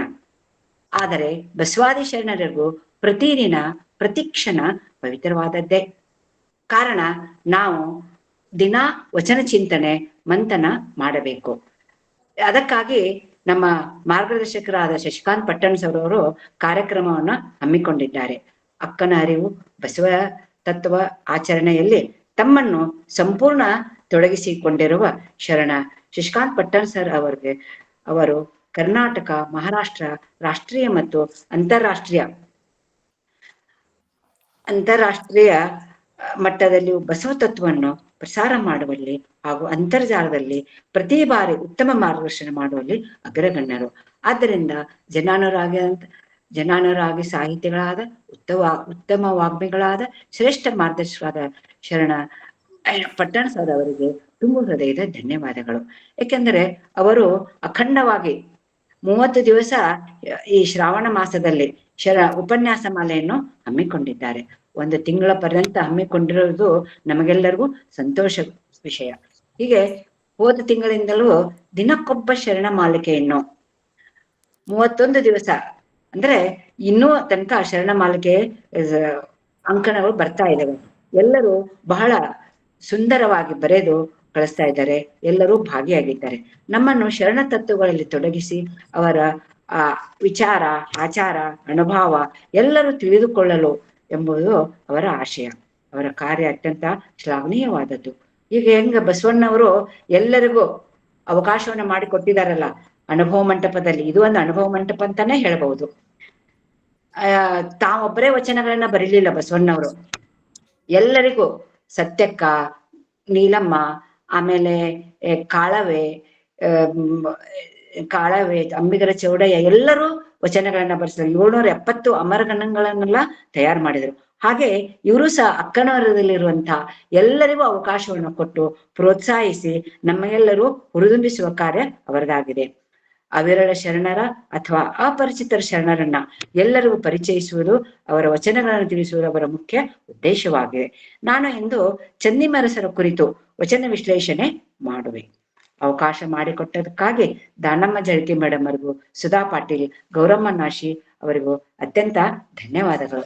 ನೋಡ್ರಿ, ಈ ಗೂಗಲ್ ಮೀಟರ್ದಲ್ಲಿ ಇರುವಂತಹ ವಚನ ಪ್ರಾರ್ಥನೆ ಮಾಡಿರುವ ಶರಣೆ ವಿದ್ಯಾ ಮುಗ್ದುಂ, ಸ್ವಾಗತ ಮಾಡಿರುವಂತ ಸರಸ್ವತಿ ಪಾಟೀಲ್, ವಿಶೇಷ ಉಪನ್ಯಾಸ ಮಾಡಿದಂತ ಶರಣೆ ಗಿರಿಜಾ ಮಳಗುಂದ್, ಮಾರ್ಗದರ್ಶಕರಾದಂತ KC ಪಾಟೀಲ್ ಹಾಗೂ ಶರಣ ಸಮರ್ಪಣೆ ಮಾಡಿರುವ ಶರಣೆ ತ್ರಿವೇಣಿ ವಾರರ್, ವಚನ ಮಂಗಳ ಮಾಡಿದಂತ ಶರಣೆ ಬಬಿತಾ ಪಂಚನ್ನವರ್ ಹಾಗೂ ಸಂಯೋಜಕರಿಗೂ ಮತ್ತು ಸಂಘಟಕರು ಶಾರದಮ್ಮ ಪಾಟೀಲ್, ಗೌರಮ್ಮ ನಾಶಿ, ಜಳಕಿ ಮೇಡಮ್ ಎಲ್ಲರಿಗೂ ಭಕ್ತಿಯ ಶರಣಾರ್ಥಿಗಳು ಅಂತ ಹೇಳ್ತೇನೆ. ಹೀಗೆ ಈ ಶ್ರಾವಣ ಮಾಸದಲ್ಲಿ ನೋಡ್ರಿ, 12ನೇ ಶತಮಾನದ ವಚನಕಾರರು ಬದುಕಿನ ಸಮಾನತೆ ಹಾಗೂ ಭಾತೃತ್ವವನ್ನು ಪ್ರತಿಪಾದಿಸಿದವರು. ಮಾನವ ಜೀವನ ಸಾರ್ಥಕತೆಯಾಗುವುದು ಶಿವಭಕ್ತಿ, ಶಿವಜ್ಞಾನಗಳಿಂದ ಮಾತ್ರ ಸಾಧ್ಯ. ಶರಣರು, ಸಂತರು, ಶಿವಯೋಗಿಗಳು ಸಾಕ್ಷಾತ್ ಶಿವಸ್ವರೂಪಿಗಳು. ಅಂಗದ ಮೇಲೆ ಲಿಂಗವ ಧರಿಸಿ ಲಿಂಗ ಸ್ವರೂಪಿಗಳಾಗಿರುವವರೇ ಶರಣರು. ಪರಮಾತ್ಮನ ಸಗುಣ, ನಿರ್ಗುಣ, ಸಾಕಾರ, ನಿರಾಕಾರ ಮತ್ತು ವಿಶ್ವವ್ಯಾಪಿ ಸ್ವರೂಪವನ್ನ ಹೊಂದಿರುವನು. ಪರಮಾತ್ಮ ಕಣ್ಣಿಗೆ ಕಾಣಿಸಲಾರ, ಅವನು ಯಾರಿಗೂ ಕಾಣಿಸುವುದಿಲ್ಲ. ಆದರೆ ಇಂದ್ರಾತೀತ, ನಿರ್ಗುಣ, ನಿರಾಕಾರ ಸ್ವರೂಪ ಆಗಿದ್ದಾನೆ. ಈ ನಮ್ಮ ಶರಣ ಸಂಸ್ಕೃತಿ ಇಡೀ ಜಗತ್ತಿನಲ್ಲಿ ಎಲ್ಲೂ ಯಾರೂ ಕಂಡರಿಯದಂತ ಅತ್ಯದ್ಭುತವಾದ ಸಂಸ್ಕೃತಿಯಾಗಿದೆ. ಇದು ಸರ್ವರಿಗೂ, ಸರ್ವಕಾಲಕ್ಕೂ, ಸರ್ವ ರೀತಿಯಲ್ಲಿಯೂ ಅನ್ವಯಿಸುವ ಅದ್ಭುತ ಪರಿಕಲ್ಪನೆ. ಶರಣ ಸಂಸ್ಕೃತಿಯಲ್ಲಿ ಪರಿಪಾಲಿಸದೆ ಸಕಲ ಚರಾಚರ ಸರ್ವಾಂಗೀಣ ಸಮೃದ್ಧಿಗೆ ನಾಂದಿಯಾಗುತ್ತದೆ. ಸಕಾರಾತ್ಮಕ ಚಿಂತನೆ ಇರುತ್ತದೆ. 12ನೇ ಶತಮಾನದ ಚಳುವಳಿ ಯುಗ ಅಂತ ಹೇಳ್ಬೋದು, ಶರಣ ಯುಗ ಅಂತ ಹೇಳ್ಬೋದು, ಬಸವ ಯುಗ ಅಂತಾನೂ ಹೇಳ್ಬೋದು. ಜಾತಿ, ಮತ, ವರ್ಗ, ವರ್ಣಗಳನ್ನು ಮೀರಿದ ಮಾನವ ಸಮಾಜವನ್ನು ಕಟ್ಟಿದ ಮಾನವೀಯತೆಯ ಸುವರ್ಣ ಯುಗ ಎನ್ನಬಹುದು. ಕಾಯಕದಲ್ಲಿ ಅರಿವು, ಆಚಾರ, ಗುರು ಶಿಷ್ಯರ ಸಂಬಂಧ ಹಾಗೂ ಆತ್ಮಜ್ಞಾನವನ್ನು ಕೆಲವರು ಕಂಡರು. ಅವರಲ್ಲಿ ಅಪ್ಪ ಬಸವಣ್ಣವರು ಒಬ್ಬರು. ಹಿರಿಯ ಸಮಕಾಲರಂತ ಅವರಿಗಿಂತ ಸ್ವಲ್ಪ ದೊಡ್ಡವರು ಚನ್ನಿಮರಸರು ಒಬ್ಬರು. ಚನ್ನಿಮರಸರ ಕಾಲ 1160. ಅವರು ಕೃಷ್ಣಾ ನದಿ ತೀರದ ಚಿಮ್ಮಲಗೆಯಲ್ಲಿ ಜನಿಸಿದರು. ಶರಣರು ಅವರ ಕುಲ ಬ್ರಾಹ್ಮಣ ಕುಲ. ಅವರ ಗುರುಗಳು ನಿಜಗುಣ ಯೋಗಿಗಳು. ಅವರ ಗುರುಗಳು ಯಾರಂದ್ರ ನಿಜಗುಣ ಯೋಗಿಗಳು. ಸಿಮ್ಮಲ್ಲಿಗೆ ಚೆನ್ನರಾಮ ಇವರ ಅಂಕಿತ ನಾಮ ಆಗಿದೆ. ಒಟ್ಟು 160 ಅಂತ ಹೇಳ್ತಾರ, ಅಥವಾ 157 ವಚನಗಳನ್ನು ಅವರು ರಚಿಸಿದ್ದಾರೆ. ಚನ್ನಿಮರಸರು ಕೆಂಬಾವಿಯಲ್ಲಿ ಅಂದ್ರೆ ಗುಲ್ಬರ್ಗಾ ಜಿಲ್ಲೆಯಲ್ಲಿ ಕೆಂಬಾವಿ ಇದೆ, ಅಲ್ಲಿ ಅರಸನಾಗಿದ್ದನು. ಅವನು ಬ್ರಾಹ್ಮಣ ಧರ್ಮವನ್ನು ಆಚರಿಸುತ್ತಿದ್ದನು. ಅಲ್ಲಿ ಭೋಗಣ್ಣನೆಂಬನು ವಾಸಿಸುತ್ತಿದ್ದ. ಅವನು ವೇದಶಾಸ್ತ್ರದಲ್ಲಿ ಪಾರಂಗತನಾಗಿದ್ದನು. ಆದರೆ ಮುಂದೆ ಅವನು ವೀರಶೈವ ಧರ್ಮವನ್ನು ಸ್ವೀಕರಿಸಿ ಶಿವಾನುಭವದ ತತ್ವಗಳಿಗೆ ಒಲಿದು ವೀರಶೈವ ಧರ್ಮವನ್ನು ಸ್ವೀಕರಿಸಿ ಜಾತಿ ಕುಲಗಳನ್ನೆಲ್ಲ ಅಲ್ಲಗಳೆದರು. ಎಲ್ಲರೂ ಉಚ್ಚ ಕಲೆದವರು, ಎಲ್ಲರೂ ಸರಿ ಸಮಾನರು ಅಂತ ತಿಳಿಸಿ ಅದನ್ನೇ ಆಚರಿಸಿದ್ದ. ಆಗ ಬ್ರಾಹ್ಮಣರು ಭೋಗ್ಯನ ಬಗ್ಗೆ ಚನ್ನಿಮರಸರಿಗೆ ದೂರ ಹೇಳಿದಾಗ ಆಗ ಅರಸನು ಅವನನ್ನು ಊರು ಬಿಟ್ಟು ಹೊರ ಹಾಕಿದರು. ಹೊರ ಹಾಕಿದ್ರು. ಆದ್ರಿಂದ ಪಟ್ಟಣದಲ್ಲಿ ಅನೇಕ ಅನಾಹುತಗಳು ನಡೆದವು. ಅದ್ ಹೇಗಂದ್ರೆ ಭೋಗಣ್ಣ ಪಟ್ಟಣ ಬಿಟ್ಟು ಹೋಗುವಾಗ ಲಿಂಗಗಳು ಸಹ ಅವನು ಹೋದವು.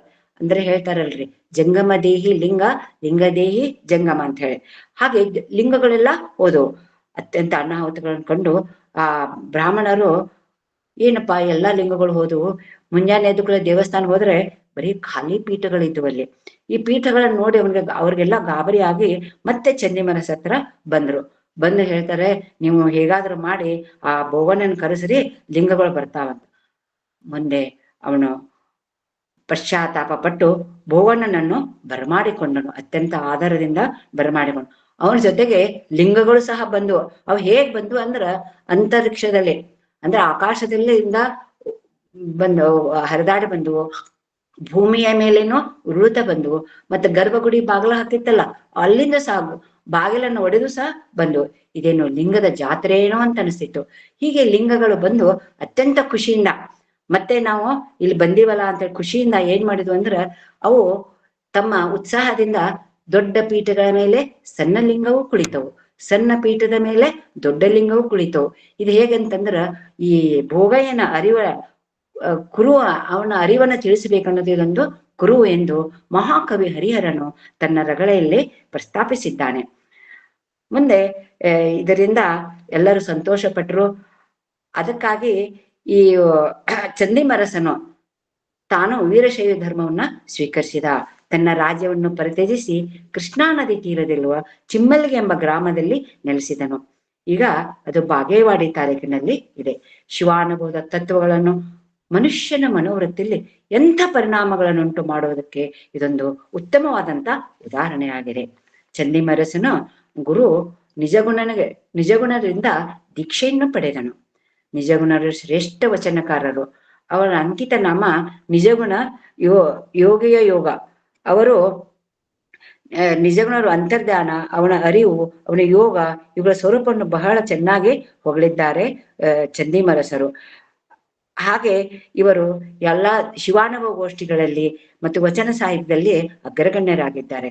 ಚಂದಿಮರಸನ್ಗೆ ತನ್ನ ಅನುಭವಗಳನ್ನು ಧಾರೆ ಎರೆದು ಕೊಟ್ಟನು. ಮುಂದೆ ಚಂದಿಮರಸ ದೇವಾಲಯ ಚಿಮ್ಮಲಿಗೆಯಲ್ಲಿದೆ, ಸೀತಿಮನಿ ಸ್ಟೇಷನ್ ಹತ್ರ ಅದ. ಸದ್ಯ ಆ ದೇವಾಲಯ ಏನಾಗಿದೆ ಅಂದ್ರ ಮುಳುಗಿದೆ. ನೀರು ಕಡಿಮೆ ಆದ ಮಾತ್ರ ಕಾಣಿಸಿಕೊಳ್ಳುತ್ತದೆ. ಈ ಕೆಂಬಾವಿ ಭೋಗಣ್ಣ, ಚಂದಿಮರಸ, ನಿಜಗುಣ ಇವರೆಲ್ಲರೂ ಬಸವಣ್ಣನ ಕಾಲಕ್ಕಿಂತ ಸ್ವಲ್ಪ ಮೊದಲಿದ್ದರಂತೆ ಹೇಳ್ತಾರೆ. ಅದಕ್ಕೆ ಬಸವಣ್ಣವ್ರು ನೋಡ್ರಿ, ತನ್ನ ವಚನದಲ್ಲಿ ಕೂಡಲ ಸಂಗಮ ದೇವ ನಿಮಗೆಂದ ಅಟ್ಟಡಿಗೆಯ ನೀಡ ಕಲಿಸಿದ ಆತ ಕೆಂಬಾವಿಯ ಭೋಗಯ್ಯ ಅಂತ ಹೇಳಿದ್ದಾರೆ ಎಂದು ಉಲ್ಲೇಖ ಮಾಡಿದ್ದಾರೆ. ಆದ್ದರಿಂದ ಕೆಂಬಾವಿ ಭೋಗಣ್ಣ, ಚಂದಿಮರಸ ಮತ್ತು ನಿಜಗುಣ ಇವರೆಲ್ಲರೂ ಅವನಕ್ಕಿಂತ ಸ್ವಲ್ಪ ಕಾಲ ಮೊದಲಿದ್ದರಂತ ಕಂಡು ಬರ್ತದೆ.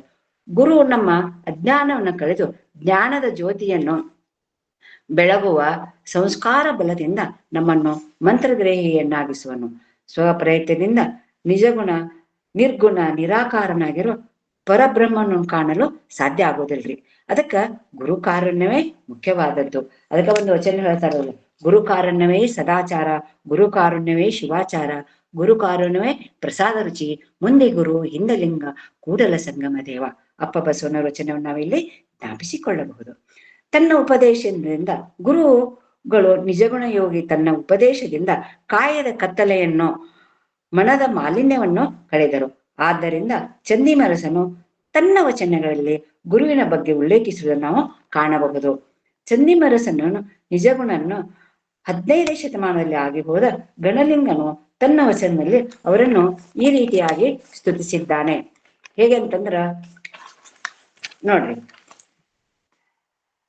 ಅದು ಹೇಗೆಂದರೆ, ನಿಜಗುಣ ಚಂದಿಮರಸನು ಕರಸ್ಥಲದ ನಾಗಿದೇವರೊಳಗಾದ ಎಲ್ಲ ವಿರಕ್ತರು ಆವ ಕ್ರಿಯೆಯಲ್ಲಿ ಆಚರಿಸಿ ಲಿಂಗೈಕ್ಯರಾದರೆಂದು ಕೆಟ್ಟು ನುಡಿಯುವ ಭವ ಹೇತುಗಳು ನೀವು ಕೇಳಿರೋ.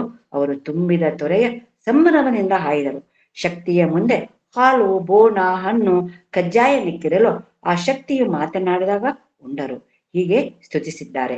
ಚಂದಿಮರಸನು ತನ್ನ ವಚನಗಳಲ್ಲಿ ನಿಜಗುಣರು ತನ್ನ ಗುರುವೆಂದು ಅತ್ಯಂತ ಭಕ್ತಿಯಿಂದ ಹೇಳಿಕೊಂಡಿದ್ದಾರೆ. ನೋಡ್ರಿ ವಚನ, ಜಾಣನಯ್ಯ ಸದ್ಗುರುವ ನಂಬುವಲ್ಲಿ ಜಾನನಯ್ಯ ವಿಷಯಗಳ ಬಿಡುವಲ್ಲಿ, ಜಾನನಯ್ಯ ಅವಿದ್ಯವ ಗೆಲ್ಲುವಲ್ಲಿ, ಜಾನನಯ್ಯ ತನ್ನತ ಅರಿವಲ್ಲಿ, ಜಾನನಯ್ಯ ನಿಜಗುಣ ಶ್ರೀ ಪಾದವ ಪಿಡುವಲ್ಲಿ, ಜಾನನಯ್ಯ ನಮ್ಮ ಸಿಮ್ಮಲಿಗೆ ಚೆನ್ನರಾಮ. ನೋಡ್ರಿ ಎಷ್ಟು ಚೆನ್ನಾಗಿ ಸುಂದರವಾಗಿ ವರ್ಣನೆ ಮಾಡಿದ್ದಾನೆ. ಚಂದಿಮರಸನು ತನ್ನ ವಚನಗಳಲ್ಲಿ ನಿಜಗುಣ, ಅಂತರ್ಧಾನ, ಅವನ ಅರಿವು, ಅವನ ಯೋಗ, ಇವುಗಳ ಸ್ವರೂಪವನ್ನು ತುಂಬಾ ಚೆನ್ನಾಗಿ ಹೊಗಳಿದ್ದಾರೆ. ಹೀಗೆ ಅವರ ವಚನಗಳಲ್ಲಿ ನಾವು ಅವ್ರು ಹೊಗಳಿದ್ದನ್ನ ನೋಡ್ಬೋದು. ಇನ್ನು ಅರಿವು, ಗುರು ಶಿಷ್ಯರ ಸಂಬಂಧ, ಇಷ್ಟಲಿಂಗ ದೀಕ್ಷೆ, ದೈವ, ಮಾಯೆ, ಅಜ್ಞಾನ ಈ ಮುಂತಾದ ವಿಷಯಗಳನ್ನು ಚಂದಿಮರಸರು ತಮ್ಮ ವಚನಗಳಲ್ಲಿ ತಿಳಿಸಿದ್ದಾರೆ. ಸರಳವಾದ ಇವರ ವಚನಗಳು ತುಂಬಾ ಪರಿಣಾಮಕಾರಿಯಾಗಿವೆ. ತಮ್ಮ ಅರಿವೇ ತಮಗೆ ಗುರು. ಈ ಅರಿವನ್ನು ಪ್ರತಿಯೊಬ್ಬರೂ ಜಾಗೃತಗೊಳಿಸಿ ಬಾಳಬೇಕೆಂಬುದೇ ಇವರ ವಚನಗಳಲ್ಲಿ ಮೂಡಿ ಬರುತ್ತದೆ. ಇವರ ವಚನಗಳಲ್ಲಿ ಆತ್ಮಜ್ಞಾನ, ಶರಣಸ್ತುತಿ, ಅನುಭವ ಕೆಣಗೆಟ್ಟಿ ನಿಂತಿದೆ. ಮನುಷ್ಯನಲ್ಲಿ ದೇವರಿದ್ದಾನೆ, ಮನುಷ್ಯನಲ್ಲೇ ದೇವರಿದ್ದಾನೆ, ಎಲ್ಲಿಲ್ಲ. ನೋಡ್ರಿ, ನಮ್ಮಲ್ಲಿ ಈಗ ಶಿವ ಇದ್ದಾನಂತ ಹೇಳಿ ನಾವೆಲ್ಲ ಮಾತಾಡ್ತೀವಿ. ಶಿವ ಇಲ್ಲೇ ಇದ್ರೆ ಏನಾಗ್ತದ? ಅದು ದೇಹ ಶವ ಆಗ್ತದ. ಆದ್ರೆ ಮನುಷ್ಯನಲ್ಲೇ ದೇವರು ಇದ್ದಾನೆ ಅಂತ ಹೇಳ್ತಾರೆ. ಸತ್ಯವನ್ನು ಅರಿತು ಸಾಧನೆ ಮಾಡಬೇಕು, ಆಗ ತಾನೇ ದೇವನಾಗುವನು. ಮಾನವನು ಶಿವಯೋಗ ಸಾಧನೆ ಮಾಡುತ್ತಾ ಕೊನೆಗೆ ಮಹಾಂತವನ್ನು ಹೊಂದಬಹುದು ಎಂದು ತಮ್ಮ ವಚನದಲ್ಲಿ ತಿಳಿಸಿದ್ದಾರೆ. ಅವರ ವಾಸ್ತವವಾದಿ, ಬದುಕನ್ನು ಪ್ರೀತಿಸಿದವರು. ಇರುವಷ್ಟು ದಿನ ಚೆನ್ನಾಗಿ ಭಕ್ತಿಯಿಂದ ಗುರು ಲಿಂಗ ಜಂಗಮ ಸೇವೆ ಮಾಡುತ್ತಾ ಅವರ ತತ್ವವನ್ನು ಜೀವನದಲ್ಲಿ ಅಳವಡಿಸಿಕೊಳ್ಳಬೇಕೆಂದು ಜನರಿಗೆ ಕರೆ ನೀಡಿದ್ದಾರೆ. ಸದಾಚಾರ, ಸದ್ಗುಣಿ, ಸಂಸಾರ ಮತ್ತು ಪಾರಮಾರ್ಥ ಎರಡನ್ನೂ ಸಮನಾಗಿ ಸ್ವೀಕರಿಸಿರುವರು. ಸಂಸಾರದಲ್ಲಿ ಇಟ್ಟುಕೊಂಡೇ ಮುಕ್ತಿಯನ್ನು ಪಡೆಯಬಹುದೆಂದು ತಮ್ಮ ಅನೇಕ ವಚನಗಳಲ್ಲಿ ಚಂದಿಮರಸರು ತಿಳಿಸಿದ್ದಾರೆ.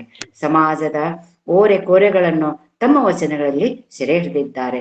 ಇವರು ಮಹಾಮಹಿಮ ವೀರ ಶಿವಶರಣರಾಗಿದ್ದು ಶರಣ ತತ್ವದ ಧ್ರುವತಾರೆಯಾಗಿ ಮಿಂಚಿದ್ದಾರೆ. ಹಾಗೆ ಇನ್ನೊಂದು ವಚನ ನೋಡೋಣ.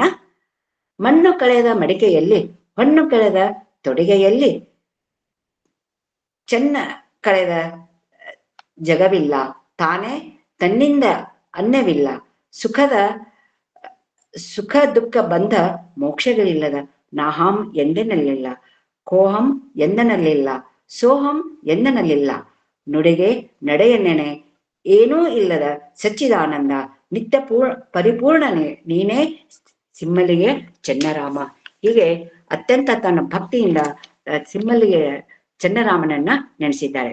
ಹಾಗೆ ಮತ್ತೊಂದು ಅದ್ಭುತವಾದ ವಚನ ನೋಡೋಣ. ಎಂತು ಬಣ್ಣಿಸುವರಯ್ಯ ಲೋಕ ಸಹೃದಯದವರು, ಇಂತಪ್ಪವರನ್ನಲ್ಲದೆ ಲೋಕ ಹೊಗಳುವುದಲ್ಲದೆ ಹೇಳ, ತಮ್ಮ ತಮ್ಮ ಪರಿಗಳು ಇರದವರ ಮೆಚ್ಚುವರು ಈ ಲೋಕದೊಳಗೆ ಸಿಮ್ಮಲಿಗೆ ಚೆನ್ನರಾಮ. ಇನ್ನು ಬ್ರಾಹ್ಮಣರು ಮನೆ ಹತ್ತಿದಾಗ ಹೆಂಗ್ ಮಾಡ್ತಾರ, ಅವರು ಯಾವಾಗಲೂ ಹೋಮ ಹವನ ಎಲ್ಲ ಹಾಕೋದು, ಹೋಮ ಹವನ ಮಾಡೋದು ಬಾಳ್ರಿ. ಅದ್ರ ಬಗ್ಗೆ ಒಂದು ವಚನವನ್ನ ಬರ್ದಾರ ನೋಡ್ರಿ.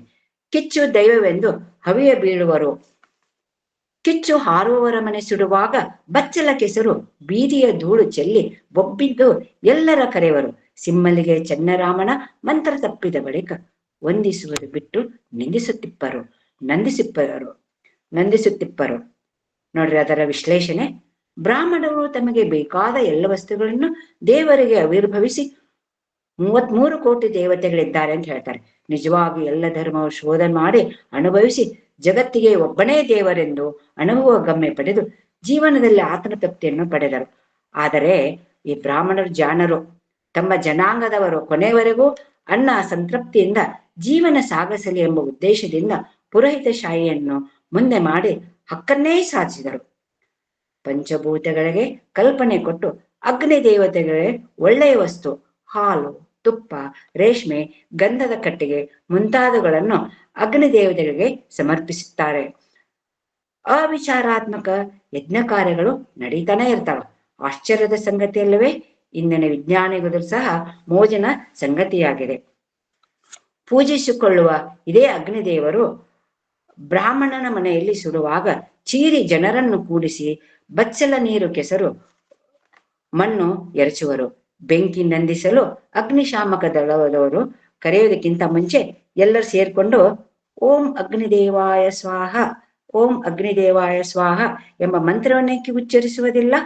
ಮನೆಗೆ ಬೆಂಕಿ ತಗಲಿದಾಗ ಅಗ್ನಿದೇವನನ್ನು ವಂದಿಸುವುದು ಬಿಟ್ಟು ನಿಂದಿಸುತ್ತಾರೆ, ಬೈಯುತ್ತಾರೆ ಅಲ್ಲವೇ? ಹೀಗೆ ಚನ್ನಿಮರಸರು ತಮ್ಮ ವಚನದಲ್ಲಿ ವ್ಯಕ್ತಪಡಿಸಿದ್ದಾರೆ. ಇನ್ನು ಹೀಗೆ ವ್ಯಕ್ತಪಡಿಸಿದನ್ನ ನಾವು ಬೇರೆ ಬೇರೆ ವಚನಗಳನ್ನು ಸಹ ನೋಡಬಹುದು.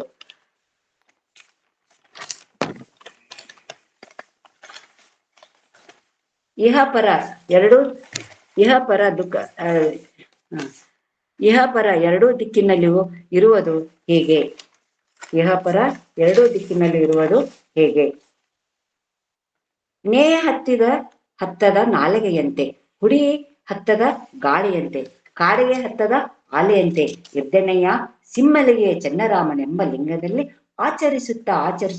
ಆಚರಿಸುತ್ತಲಿದ್ದೇನೆ ನೋಡಯ್ಯ. ಇದರ ಅರ್ಥ ನೋಡ್ರಿ. ನೇಯ ಹತ್ತದ ನಾಲಿಗೆಯಂತೆ, ನಾಲಿಗೆಗೆ ಎಣ್ಣೆಯ ರುಚಿಯನ್ನು ತೋರಿಸದಂತೆ, ಹುಡಿ ಇಲ್ಲದ ಗಾಳಿಯಂತೆ ಆಶ್ಚರ್ಯ ರೀತಿಯಲ್ಲಿ ವರ್ಣನೆ ಮಾಡ್ತಾರೆ ನಮ್ಮ ಚನ್ನಿಮರಸರು.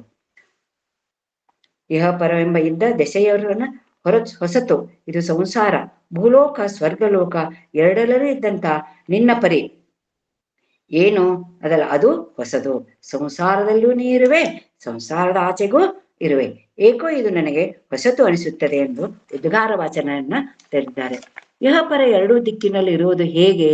ನಿನಗೆ ಆಕಾರವೂ ಇಲ್ಲ, ಆದರೆ ಆಕಾರದಲ್ಲಿಯೂ ನಿನ್ನನ್ನು ಕಾಣುತ್ತವೆ, ಅದು ಹೇಗೆ? ಅದನ್ನು ಹೀಗೆ ಅವರು ವಿವರಿಸುತ್ತಾರೆ.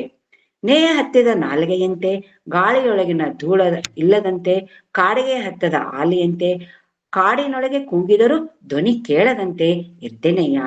ಸುಂದರವಾದ ಇಲ್ಲಿ ವರ್ಣನೆಯನ್ನ ಮಾಡಿದ್ದಾರೆ. ನಾಲಿಗೆಯು ಪಂಚೇಂದ್ರಿಯ ರುಚಿಯನ್ನು ಕಳೆದುಕೊಂಡರು.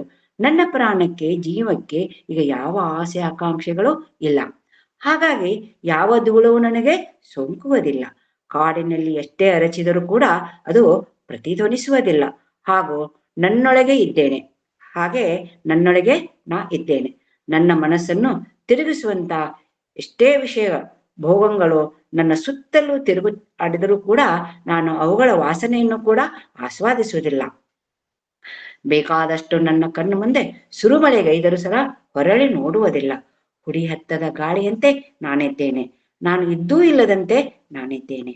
ಕಾಡಿನ ಗಲ್ಲಿನಂತಿರುವ ಗುಡ್ಡಕ್ಕೆ ಕಲ್ಲು ಹೊರುವ ಹಾಗೆ ಈ ಸಿಮ್ಮಲಿಗೆ ಚನ್ನರಾಮನನ್ನು ಆಚರಿಸುತ್ತಾ ಇದ್ದೇನೆ ಎಂದು ಬಹಳ ಅಂತಃಕರಣದಿಂದ ಹೇಳ್ತಾರೆ.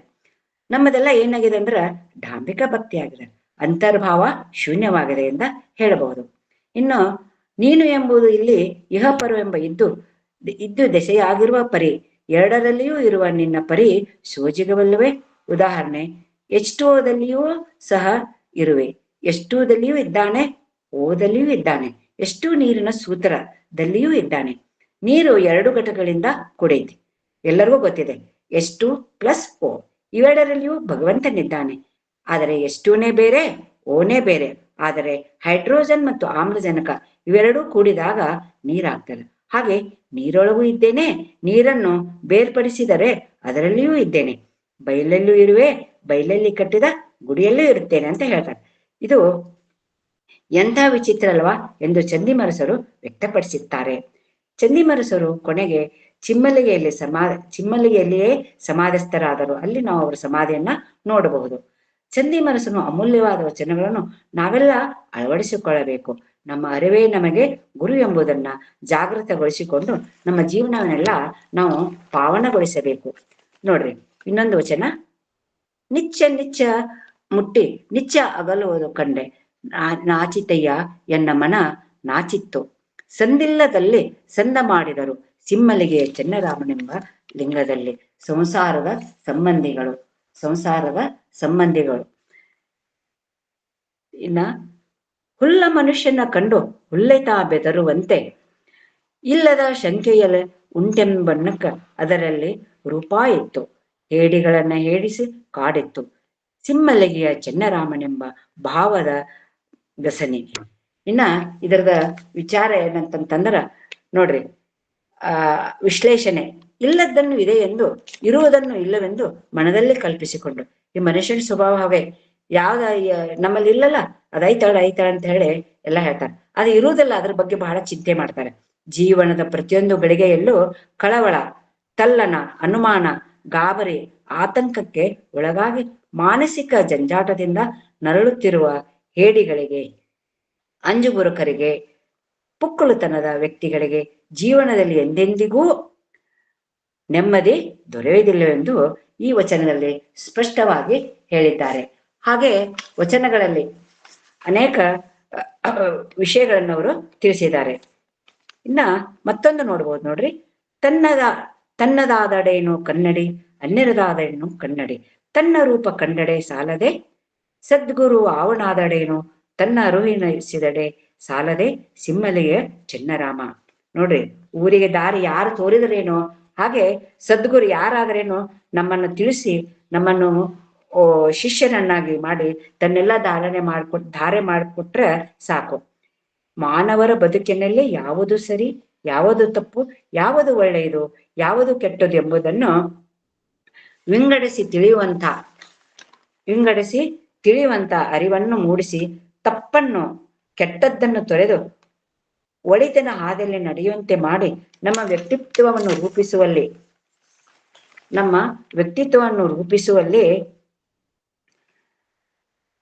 ಒಳಿತಿನ ಹಾದಿಯಲ್ಲಿ ನಡೆಯುವಂತೆ ಮಾಡಿ ನಮ್ಮ ವ್ಯಕ್ತಿತ್ವವನ್ನು ರೂಪಿಸುವ ಗುರುವನ್ನು ಜಾತಿ, ಮತ, ಲಿಂಗ, ಸಂಪತ್ತಿನ ನೆಲೆಯಿಂದ ನೋಡಬಾರದು ಮತ್ತು ಅಳೆಯಬಾರದು ಎಂಬುದನ್ನು ಈ ವಚನದಲ್ಲಿ ನಮಗೆ ಕಂಡುಬರುತ್ತದೆ. ಹೀಗೆ ಚಂದಿಮರಸರು ತಮ್ಮ ವಚನಗಳಲ್ಲಿ ವಿಶೇಷವಾಗಿ ಎಲ್ಲವನ್ನು ತಿಳಿಸಿದ್ದಾರೆ. ಹಾಗೆ ಈ ವಚನಗಳನ್ನ ನಾವೆಲ್ಲ ಪ್ರತಿನಿತ್ಯ ಈ ಶ್ರಾವಣ ಮಾಸದಲ್ಲಿ ತಿಳ್ಕೋಬೇಕು, ಓದ್ಬೇಕು. ಇದರಿಂದ ನಮಗೆ ಮುಕ್ತಿ ಸಿಗ್ತದೋ ಇಲ್ಲೋ ಗೊತ್ತಿಲ್ಲ, ಆದ್ರೆ ನಮ್ಮಲ್ಲಿ ಮಾತ್ರ ಪಾಸಿಟಿವ್ ಥಿಂಕಿಂಗ್ ಬರ್ತದ. ಅದಕ್ಕೆ ಯಾವಾಗಿದ್ರು ನಾವು ವಚನಗಳನ್ನ ಚಿಂತನ ಮಂಥನ ಅದನ್ನ ಆಳಕ್ಕೆ ಇಳಿದ್ರೆ ನಮಗ ಅದರ ಅನುಭವ ಆಗ್ತದೆ. ಅನುಭವ ಹೇಗಾಗ್ತದ ಅಂತ ಹೇಳಲಿಕ್ಕೆ ಬರುದಿಲ್ಲ. ಈಗ ನೋಡ್ರಿ, ಒಂದು ಚಿಕ್ಕ ಮಗುಗೆ ನಾವು ಹೊಡೆದ್ರೆ ಅದು ಓಹೋ ನನಗೆ ನೋವಾಯ್ತು ಅಂತ ಹೇಳ್ತಾರೆ. ಅದು ಎಲ್ಲಿ ತೋರಿಸ್ಬಂದ ಹೇಳಕ್ ಬರುದಿಲ್ಲ, ಅದು ಅನುಭವಿಸಿದವ್ರಿಗೆ ಗೊತ್ತು. ಹಾಗೆ ಈ ವಚನಗಳನ್ನ ಚಿಂತನ ಮಂಥನ ಮಾಡಿ ಅನುಭವಿಸಿದ್ರೆ ಮಾತ್ರ ಗೊತ್ತು. ಈ ಅವಕಾಶವನ್ನ ಈ ಶ್ರಾವಣ ಮಾಸದಲ್ಲಿ ಕಲ್ಪಿಸಿಕೊಟ್ಟಿದಾರಲ್ಲ, ಅವರಿಗೆ ಅನಂತ ಧನ್ಯವಾದಗಳು. ಈ ಅವಕಾಶ ಮಾಡಿಕೊಂಡ ಎಲ್ಲ ಸಂಘಟಕರಿಗೂ ಮತ್ತು ಸಂಯೋಜಕರಿಗೂ ಪ್ರತಿಯೊಬ್ಬರಿಗೂ ಭಕ್ತಿಯ ಶರಣಾರ್ಥಿಗಳನ್ನು ಸಲ್ಲಿಸುತ್ತೇನೆ. ಹೀಗೆ ಅನೇಕ ವಚನಗಳನ್ನು ನಾವು ಇಲ್ಲಿ ನೋಡಬಹುದು. ಬೇಕಾದಷ್ಟು ವಚನಗಳನ್ನ ಅವರು ಇಲ್ಲಿ ನಮಗೆ ತಿಳಿಸಿಕೊಟ್ಟಿದ್ದಾರೆ. ಆ ವಚನಗಳ ಮುಖಾಂತರ ನಮ್ಮ ಜೀವನವನ್ನ ಪಾವನ ಮಾಡ್ಕೊಳ್ಳೋಣ ಅಂತ ಹೇಳಿ ನನ್ನೆರಡು ಮಾತುಗಳನ್ನು ಅಪ್ಪ ಬಸವಣ್ಣರ ಪಾದಕ್ಕೆ ಅರ್ಪಿಸುತ್ತೇನೆ. ಎಲ್ಲರಿಗೂ ಭಕ್ತಿಯ ಶರಣಾರ್ಥಿಗಳು. ಅತ್ಯಂತ ಸುಶ್ರಾವ್ಯವಾಗಿ ನಿರಂತರವಾಗಿ ಚಂದಿಮರಸರ ಅನುಭವ, ಹರ ನರ ವಿಜ್ಞಾನ ಸೂತ್ರಗಳು ವಚನಕ್ಕೆ ಸಮೀಕರಿಸಿ ಅವರ ವಚನಗಳ ಓದಿನ ಮೂಲಕ ವಿವರಿಸಿರ್ತಕ್ಕಂತಹ ಶರಣೆ ಅಕ್ಕಮಹಾದೇವಿ ತೆಗ್ಗಿ ಶರಣೆಗೆ ಧನ್ಯವಾದಗಳು. ಸರ್, ಮುಂದೆ ಮಾರ್ಗದರ್ಶನ ಚರ್ಚೆಗೆ ಬಿಡೋದಾ? ಮಾರ್ಗದರ್ಶನ ತೋರಿಸಿ ಮೇಡಮ್. ಕೆ.ಸಿ. ಪಾಟೀಲ್ ಸರ್ ಅವರು ಈ ಕಾರ್ಯಕ್ರಮವನ್ನ ಮತ್ತು ಉಪನ್ಯಾಸಗಳನ್ನ ಕುರಿತು ಮಾರ್ಗದರ್ಶನವನ್ನ ನೀಡಬೇಕೆಂದು ಶರಣ ಕೆ.ಸಿ. ಪಾಟೀಲ್ ಸರ್ ಅನ್ನ ಕೇಳಿಕೊಳ್ಳುತ್ತೇನೆ. ತಮ್ಮೆಲ್ಲರಿಗೂ ಶರಣಾರ್ಥಿಗಳು. ಕೇಳಿಸ್ತದೆ ಮೇಡಮ್? ಕೇಳಿಸ್ತದೆ ಮೇಡಮ್. ಇದು ಮಾರ್ಗದರ್ಶನ ಅನ್ನೋದಕ್ಕಿಂತ ನಾನು ತಮ್ಮೆಲ್ಲರಿಗೂ ನನ್ನ ಅನಿಸಿಕೆಗಳನ್ನು ತಮ್ಮೊಂದಿಗೆ ಹಂಚಿಕೊಳ್ಳಲಿದ್ದೇವೆ. ಡಾಕ್ಟರ್ ಶಶಿಕಾಂತ್ ಪಟ್ಟಣ್ ಸರ್ ಅವರು ನಡೆಸುತ್ತಿರುವ ಬಸವ ತತ್ವ ಪ್ರಚಾರ ಕಾರ್ಯಕ್ಕಾಗಿ ಅವರಿಗೆ ಅನಂತ ಶರಣಾರ್ಥಿಗಳನ್ನು ಅರ್ಪಿಸುತ್ತೇವೆ. ವಚನ ಅಧ್ಯಯನ ಸಂಸ್ಥೆ ಹಾಗೂ ಅಕ್ಕ ಸಂಘಟನೆಗಳ ಕಾರ್ಯಕ್ರಮಗಳಿಗೆ ನಾನು ಅನೇಕ ಬಾರಿ ಅಟೆಂಡ್ ಆಗಿದ್ದೇನೆ. ಇಂದಿನ ಶ್ರಾವಣ ಮಾಸದ ವಿಶೇಷ ಉಪನ್ಯಾಸ ನೀಡಿದ ಶರಣೆ ಗಿರಿಜಾ ಮುಳುಗುಂದ್ ಅವರಿಗೆ ಅವರು ಅಕ್ಕನಾಗಮ್ಮನ ಬಗೆಗೆ ನಮಗೆಲ್ಲ ಸವಿಸ್ತಾರವಾಗಿ ತಿಳಿಯಪಡಿಸಿದರು. ಅವರಿಗೆ ಅಭಿನಂದನೆಯನ್ನು ಸಲ್ಲಿಸುತ್ತೇನೆ. ಅಕ್ಕನಾಗಮ್ಮನವರಿಂದ ಆರಂಭಿಸಿದ ಶ್ರಾವಣ ಮಾಸದ ಉಪನ್ಯಾಸ ನಿಜವಾಗಿಯೂ ಅರ್ಥಪೂರ್ಣವಾಗಿದೆ. ಕಾರಣ ಬಸವಾದಿ ಶರಣರ ಸಮಾಜೋಧಾರ್ಮಿಕ ಕ್ರಾಂತಿಗೆ ಮೇಟಿಗೂಟದಂತೆ ನಿಂತವರೆಂದರೆ ಅಕ್ಕನಾಗಮ್ಮನವರು. ಅವರ ಬಗೆಗೆ ನನಗೆ ತಿಳಿದಂತೆ 10-20 ಪುಸ್ತಕಗಳಿಗಿಂತ ಹೆಚ್ಚಿಗೆ ಪ್ರಕಟಣೆಗಳು ಬಂದಿವೆ. ಅಕ್ಕ ನಾಗಮ್ಮನವರ ಬಳಿಗೆ ಇನ್ನೂ ಸಂಶೋಧನಾ ಕಾರ್ಯಗಳು ನಡೆಯಬೇಕಾಗಿದೆ. ಬಸವಣ್ಣನವರ ಬಾಲ್ಯದಿಂದ ಬೆಂಬಲವಾಗಿ ನಿಂತು ವಚನ ಸಾಹಿತ್ಯ ಸಂರಕ್ಷಣಾ ಯೋಧೆಯಾಗಿ ಅವರು ವಚನ ಚಳವಳಿಯಲ್ಲಿ ಭಾಗವಹಿಸಿದ್ದಾರೆ. ಅವರು ಒಂದು ವೇಳೆ ಪ್ರಯತ್ನ ಮಾಡದಿದ್ದರೆ ನಮಗೆ ಇಂದು ದೊರೆತಷ್ಟು ವಚನಗಳು ದೊರೆಯುತ್ತಿದ್ದವೋ ಇಲ್ಲವೋ ಎಂಬ ಸಂಶಯ ನಮ್ಮೆಲ್ಲರಿಗೂ ಕಾಡುತ್ತಿದೆ. ನಂತರ ಶರಣ ಅಕ್ಕ ಮಹಾದೇವಿ ತೆಗ್ಗಿಯವರು ಹಿರಿಯ ಶರಣ ಚಂದಿಮರಸರ ಬಗ್ಗೆ ಸವಿಸ್ತಾರವಾಗಿ ವಚನಗಳ ವಿಶ್ಲೇಷಣೆಯೊಂದಿಗೆ ತಿಳಿಸಿದ್ದಾರೆ. ಅವರಿಗೆ ಅನಂತ ಅಭಿನಂದನೆಗಳನ್ನು ಸಲ್ಲಿಸುತ್ತೇನೆ. ಚಂದಿಮರಸರ ವಚನಗಳಲ್ಲಿ ಅರಿವೇ ಗುರು ಎಂಬುದರ ಬಗೆಗೆ ಸರಳವಾಗಿ ವಿವರಿಸಿದ್ದಾರೆ. ಉಪನ್ಯಾಸಕರಿಬ್ಬರು ಅಕ್ಕನಾಗಮ್ಮ ಹಾಗೂ ಚಂದಿಮರಸರ ಬಗೆಗೆ ನಮ್ಮ ತಿಳುವಳಿಕೆಯ ಮಟ್ಟವನ್ನು ವಿಸ್ತರಿಸಿದ್ದಕ್ಕಾಗಿ ಅವರಿಗೆ ಅನಂತ ಧನ್ಯವಾದಗಳನ್ನು ಅರ್ಪಿಸುತ್ತೇನೆ. ಅವಕಾಶವನ್ನು ಕಲ್ಪಿಸಿಕೊಟ್ಟ ತಮಗೆಲ್ಲರಿಗೂ ಅನಂತ ಶರಣಾರ್ಥಿಗಳು. ಆಯ್ತು ಮೇಡಮ್. ಮಾರ್ಗದರ್ಶನ ನೀಡಿರ್ತಕ್ಕಂಥ ಶರಣ KC ಪಾಟೀಲ್ ಸರ್ ಅವರಿಗೆ ಧನ್ಯವಾದಗಳು. ಮೇಡಮ್ ಮುಂದೆ ಚರ್ಚೆ ಬಿಡೋದ ಹೆಂಗೆ? ನಾನು ಸ್ವಲ್ಪ ಮಾತಾಡ್ತೀನಿ. ಶಶಿಕಾಂತ್ ಪಟ್ಟಣ್ ಸರ್ ಅವರು ಕಾರ್ಯಕ್ರಮವನ್ನು ಉದ್ದೇಶಿಸಿ ಮತ್ತು ಉಪನ್ಯಾಸಗಳನ್ನು ಉದ್ದೇಶಿಸಿ ತಮ್ಮದೇ ಅನಿಸಿಕೆಗಳನ್ನು ಹೇಳಬೇಕು ಅಂತೇಳಿ ಕೇಳಿಕೊಳ್ತೀನಿ. ಓಂ ಶ್ರೀ ಗುರು ಬಸವಲಿಂಗಾಯ ನಮಃ. ಆರಂಭದ ಉಪನ್ಯಾಸಗಳು ನಿಜಕ್ಕೂ ಇಬ್ಬರು ಶರಣೀಯರು ಅರ್ಥಪೂರ್ಣವಾಗಿ ನೆರವೇರಿಸಿದ್ರು. ವಿಷಯ ಸಂಗ್ರಹ ಒಳ್ಳೆಯದಾಗಿತ್ತು. ಮೊದಲಿಗೆ ಅಕ್ಕನಾಗಮ್ಮನ ಬಗ್ಗೆ ಹೇಳ್ತಾ ಗಿರಿಜಾ ಮುಳುಗುಂದವರು ಬಾಲ್ಯದಿಂದಲೇ ರೇವಣಸಿದ್ಧರ ಶಿವದೀಕ್ಷೆಯನ್ನು ತಗೊಂಡಿದ್ರು ಅಂತಕ್ಕಂಥದ್ದು ಶುದ್ಧ ತಪ್ಪು. ಕಾರಣ ಅಕ್ಕನಾಗಮ್ಮನಿಗೆ ಜೈವಾರ ಕೊಡ್ಲಾರಕ್ಕ ಒಪ್ಪಲಾರದಂಥ ಬ್ರಾಹ್ಮಣ ಸಮಾಜ ಅವ್ರಿಗೆ ಶಿವದೀಕ್ಷೆ ಹೆಂಗೆ ಕೊಟ್ಟರು? ಮತ್ತು ಅವರಿಗೆ ಪರಿಕಲ್ಪನೆ ಶರಣರ ಪರಿಕಲ್ಪನೆ ಬಂದಿದ್ದೆ ಬಸವಣ್ಣನ ಜೊತೆಗೆ ಕಲ್ಯಾಣಕ್ಕೆ ಹೋದಾಗ ಇಷ್ಟಲಿಂಗದ ಪರಿಕಲ್ಪನೆ ಅಥವಾ ಒಂದು ಇಷ್ಟಲಿಂಗದ ಲಿಂಗಾಯತ ಧರ್ಮದ ಬಗ್ಗೆ ಪರಿಚಯ ಬಂದಿದ್ದನೇ ಅವಾಗ. ಹಿಂಗಾಗಿ ಅಂದ್ರೆ ಇದು ಏನಾಯ್ತು ಅಂದ್ರೆ ಪಾಪ ಅವ್ರಿಗೆ ಸಿಕ್ಕಂತ ಆಕಾರಗಳಿಂದ ಶರಣ ಸಾಹಿತ್ಯದೊಳಗ ಕಲಬೆರಕೆ ಆಗ್ತಕ್ಕಂಥ ವಿಕ್ಷಿಪ್ತ ಆಗ್ತಕ್ಕಂಥ ಒಂದು ಸಂಗತಿ ಏನಂತಂದ್ರ ರೇವಣಸಿದ್ಧರು ರೇಣುಕಾಚಾರ್ಯರು ರಂಭಾಪುರಿ ಜಗದ್ಗುರುಗಳು ಅಂತ ಅವ್ರು ಏನ್ ಮಾಡ್ತಾರಂದ್ರ ಅವ್ರಿಗೆ ಬಾಲ್ಯದಿಂದ ಇವ್ರಿಗೆ ರೇವಣಸಿದ್ಧರು ಪರಿಚಯ ಆದ್ರು, ದೀಕ್ಷೆ ತಗೊಂಡ್ರು. ಬಸವಣ್ಣಗ ಜಾತವೇದ ಮುನಿ ದೀಕ್ಷೆ ಕೊಟ್ಟ. ಅಂದ್ರೆ ಮೂಲವಾಗಿ ಮೊದಲು ಇತ್ತು ಅಂತಕೊಂಡು ಒಂದು ತಪ್ಪು ಪರಿಕಲ್ಪನೆಗಳನ್ನ ಈ ಸಮಾಜದೊಳಗ ಕೊಡ್ತಕ್ಕಂಥ ನಿರಂತರವಾದಂತ ಒಂದು ಕೆಲಸವನ್ನ ಮಾಡ್ತಾ ಇದ್ದಾರೆ. ಇತ್ತೀಚೆಗೆ ನೀವು ನೋಡ್ತಿರ್ಬೋದು, ಒಂದು ಇವತ್ತು ಹೇಳ್ಬೇಕಂದ್ರೆ ಬಹಳ ನೋವಿನ ಸಂಗತಿ ಅಂದ್ರೆ ವಚನ ದರ್ಶನ ಅಂತಕ್ಕಂಥ ಒಬ್ಬ ಶಿವಾನಂದ ಸ್ವಾಮಿಗಳು, ಸದಾಶಿವಾನಂದ ಸ್ವಾಮಿಗಳು ಇವತ್ತು ಅವ್ರ ಜೊತೆಗೆ ಒಂದು 15-20 ನಿಮಿಷ ಫೋನ್ ಮಾಡಿ ತರಾಟೆ ತಗೊಂಡೆ. ಯಾಕಂದ್ರೆ ಈಗ ಬಹುಶಃ ವಚನ ಸಾಹಿತ್ಯದ ಆಪತ್ತು ಅವತ್ತಿಗಿಂತ ಹೆಚ್ಚಿನ ಮಟ್ಟ ಇವತ್ತಾಗ್ತಾ ಇದೆ. ಅವತ್ತೇನೋ ಶರಣರ ಪಾಪ ಕಾದಾಡಿ ತಮ್ಮ ಜೀವವನ್ನು ತ್ಯಾಗ ಮಾಡಿ ವಚನಗಳನ್ನು ಕೊಟ್ಟು ಹೋದ್ರು. ಆದ್ರೆ ಆ ವಚನಗಳನ್ನು ಉಳಿಸ್ಕೊಳ್ಳೋದು ಕೂಡ ಇವತ್ತು ನಮಗೆ ದೊಡ್ಡ ಜವಾಬ್ದಾರಿ, ಸವಾಲು, ಸಮಸ್ಯೆ ಆಗೈತೆ ಅಂತಂದ್ರೆ ತಪ್ಪಾಗ್ಲಿಕ್ಕಿಲ್ಲ. ಸೊ ಎಲ್ಲ ಬಂಧು ಭಗಿನಿಯರಲ್ಲೇ, ಸಹೋದರಿಯರಲ್ಲೇ, ಅಕ್ಕಂಗಿಯರೊಳಗೆ ನಾನು ಏನು ವಿನಂತಿ ಮಾಡ್ತೀನಿ ಅಂದ್ರೆ, ಮಹಿಳೆಯರು ವಚನ ಸಾಹಿತ್ಯವನ್ನು ಅಧ್ಯಯನ ಮಾಡಿ ಆಗಿನ ಕಾಲದೊಳಗೆ ಅಕ್ಕನಾಗಮ್ಮ ತನ್ನ 48ನೇ ವರ್ಷನಾಗ ಖಡ್ಗ ಹಿಡ್ಕೊಂಡು ಹೋರಾಟ ಮಾಡಿ ಸದೆಬಡಿದು ವಚನಗಳನ್ನು ಉಳಿಸ್ಕೊಟ್ಟು ಹೋದ್ಲು. ಇವತ್ತಿನ ವಚನ ಸಾಹಿತ್ಯ ವಿಪುಲವಾಗಿ ಬೆಳೆದೈತಿ. ಇವತ್ತು ಬಹಳಷ್ಟು ಬೆಳೆದು ಒಂದು 100 ವರ್ಷ ಆಯ್ತು ಈಗ ಪ್ರಸಾರ ಆಗ್ತಾ ಇದ್ದೆ. ಬಟ್ ಅದನ್ನ ವಚನ ಸಾಹಿತ್ಯವನ್ನ ತನ್ನ ಆಶಯದ ಹಿನ್ನೆಲೆಯೊಳಗ ಅಧ್ಯಯನ ಮಾಡಿ ನಾವು ವಚನದ ಮೂಲ ಆಶಯ ಹಿಂಗೈತಿ, ಅದಕ್ಕೆ ವಿರುದ್ಧವಾಗಿ ನಮ್ಮವರೇ ಸ್ವಾಮಿಗಳಿಂದ ಅದನ್ನ ಮಾಡ್ತಾ ಇದ್ರು. ನಾವು ಸ್ವಾಮಿಗಳಿಗೆ ಸಿಕ್ಕಾಪಟ್ಟೆ ತರಾಟೆ ತಗೊಂಡೆ ಅವ್ರಿಗೆ ಬರ್ರಿ ಚರ್ಚೆಗೆ ಅಂದ್ರೆ ಅವ್ರು ಬರಂಗಿಲ್ಲ. ನಾವು ಹೇಳಿದ್ರೆ ನಮ್ಮ ಅಕ್ಕನವ್ರಿಗೆ ಕರಿತೀವಿ, ಬರ್ರಿ ಚರ್ಚೆ ಮಾಡ್ರಿ, ಇಲ್ಲ ನಿಮ್ಮ ಅಭಿಪ್ರಾಯ ನೀವು ಹೇಳ್ರಿ. ಅವರು ಒಂದು ಪಲಾಯನವಾದಿಯಾಗಿ ತಪ್ಪಿಸಿಕೊಂಡು ಕಡೆಗೆ ಫೋನು ಕಟ್ ಮಾಡಿದ್ರು. ನೋವಿನ ಸಂಗತಿ ಅಂದ್ರೆ ನನ್ನಂತವ್ರು ಒಂದು 100 ಮಂದಿ ಆಗ್ಬೇಕು, 1000 ಮಂದಿ ಆಗ್ಬೇಕು. ಇಲ್ಲದ್ರೆ ವಚನಕ್ಕೆ ಬಹಳ ದೊಡ್ಡ ಆಪತ್ತು. ಇದನ್ನ ಇವತ್ತು ಸಮಾಧಿ ಮಾಡ್ತಕ್ಕಂಥ ಒಂದು ಕೆಲಸಕ್ಕೆ ವಚನ ಸಾಹಿತ್ಯವನ್ನೇ ಸಮಾಧಿ ಮಾಡ್ಬೇಕು ಅಂತ ತಿಳ್ಕೊಂಡು ಒಂದು RSS ಮೂಲದ, ನಾವೇನು ಅನ್ಬಾರ್ದು ಇವತ್ತು, ಯಾಕಂದ್ರೆ BR ಪೊಲೀಸ್ ಪಾಟೀಲ್ ಅವರು ಅದಾರ. RSS ಮೂಲದ ಅಯೋಧ್ಯ ಪ್ರಕಾಶನದವರು ರೋಹಿತ್ ಚಕ್ರವರ್ತಿಯ ಸಂಪಾದಕತ್ವದೊಳಗೆ ನೇರವಾಗಿ ಇವರು ಸ್ವಾಮಿಗಳು ಮಾಡ್ತಾರಂತಂದ್ರೆ ಅದಕ್ಕೆ ಎಷ್ಟು ನೋವು ಆಗತ್ತಂದ್ರೆ, ವಚನಗಳನ್ನ ಈ ಮೂಲಕ ಬಸವಣ್ಣ ಯಾವ ಒಂದು ವೈದಿಕ ವಿಚಾರವನ್ನ ವಿರುದ್ಧ ಹಾಕಿದಲ್ಲ ಅಥವಾ ಹೋರಾಟ ಮಾಡಿದ, ಅದಕ್ಕೆ ತದ್ವಿರುದ್ಧವಾಗಿ ಇವರು ಸನಾತನ ವ್ಯವಸ್ಥೆಯ ಕೂಸು ಬಸವಣ್ಣ ಅಂತಕ್ಕಂಥದ್ದನ್ನ ಸಾಧಲಿಕ್ಕೆ ಹೊಂಟಾರ. ಅದು ತಪ್ಪು. ಮತ್ತು ಇನ್ನ ಶರಣೆ ತೆಗ್ಗಿ ಅವರು ಇಷ್ಟು ಚಲೋ ಮಾತಾಡ್ತಾರೆ ಅಂತ ನಂಗೆ ಅನ್ಸಿರ್ಲಿಲ್ಲ. ಒಂದು ತಾಸು ಅವ್ರಿಗೆ ಚಂದಿಮರಸರ ಬಗ್ಗೆ ವಿಷಯಗಳನ್ನ ನಿರೂಪಣೆ, ಒಂದು ಅತ್ಯಂತ ಕಥಾ ಸಂಗ್ರಹ, ಒಂದು ಕತೆ ಹೇಳ್ದಂಗ, ಒಂದು ನಾಟಕೀಯ ಸನ್ನಿವೇಶಗಳನ್ನ ಕಣ್ಮುಂದೆ ಕಟ್ಟಿದಂಗ ಮಾಡಿದ್ರು. ಒಳ್ಳೆಯ ಅಧ್ಯಯನಶೀಲರು, ತತ್ವಶೀಲರು, ನಿರಂತರವಾಗಿ ಯಾವುದೇ ಒಂದು ಕೆಲಸ ಕೊಟ್ರ, ಲೇಖನ ಕೊಟ್ರ ಅಥವಾ ಇದನ್ನ ಕೊಟ್ರ ಮಾಡ್ತಾರೆ. ಇಬ್ರು ಗಿರಿಜಾ ಮುಳುಗುಂದವರಾಗ್ಲಿ ಅವರು ಮಾಡ್ತಾರೆ. ಆದ್ರೆ ಗಿರಿಜಾ ಮುಳುಗುಂದವ್ರಿಗೆ ಸಿಕ್ಕಂತ ಆಕಾರ ಅದು ತಪ್ಪು, ಪ್ರಕ್ಷಿಪ್ತವಾದಂತ ಅಥವಾ ಕಲಬೆರಕೆ ಆದಂತ ಸಾಹಿತ್ಯದ ಆಕಾರ ಅವ್ರಿಗೆ ಸಿಕ್ಕೈತಿ. ನಾವು ಓದ್ಬೇಕಾದ್ರೆ ವಚನ ಸಂಪುಟ ಹಿಡ್ಕೋಬೇಕು, ವಚನಗಳ ಆಶಯ ಹಿಡ್ಕೋಬೇಕು. ಅಕ್ಕನಾಗಮ್ಮ ಬರೆದಂತ 15-20 ವಚನಗಳನ್ನು ತಗೊಂಡು ಅವಳು ಬಸವಣ್ಣನ ಸಂಬಂಧ, ಅವಳು ಹೋರಾಟ ಮಾಡ್ತಕ್ಕಂಥ ರೀತಿ, ಆ ಎಲ್ಲವನ್ನ ಹೇಳ್ಬೇಕಾಗಿನ ರೇವಣ ಸಿದ್ಧರವ್ರು ಪರಿಚಯ ಆಗಿದ್ದು ಕಲ್ಯಾಣಕ್ಕೆ ಬಂದ್ಮೇಲೆ.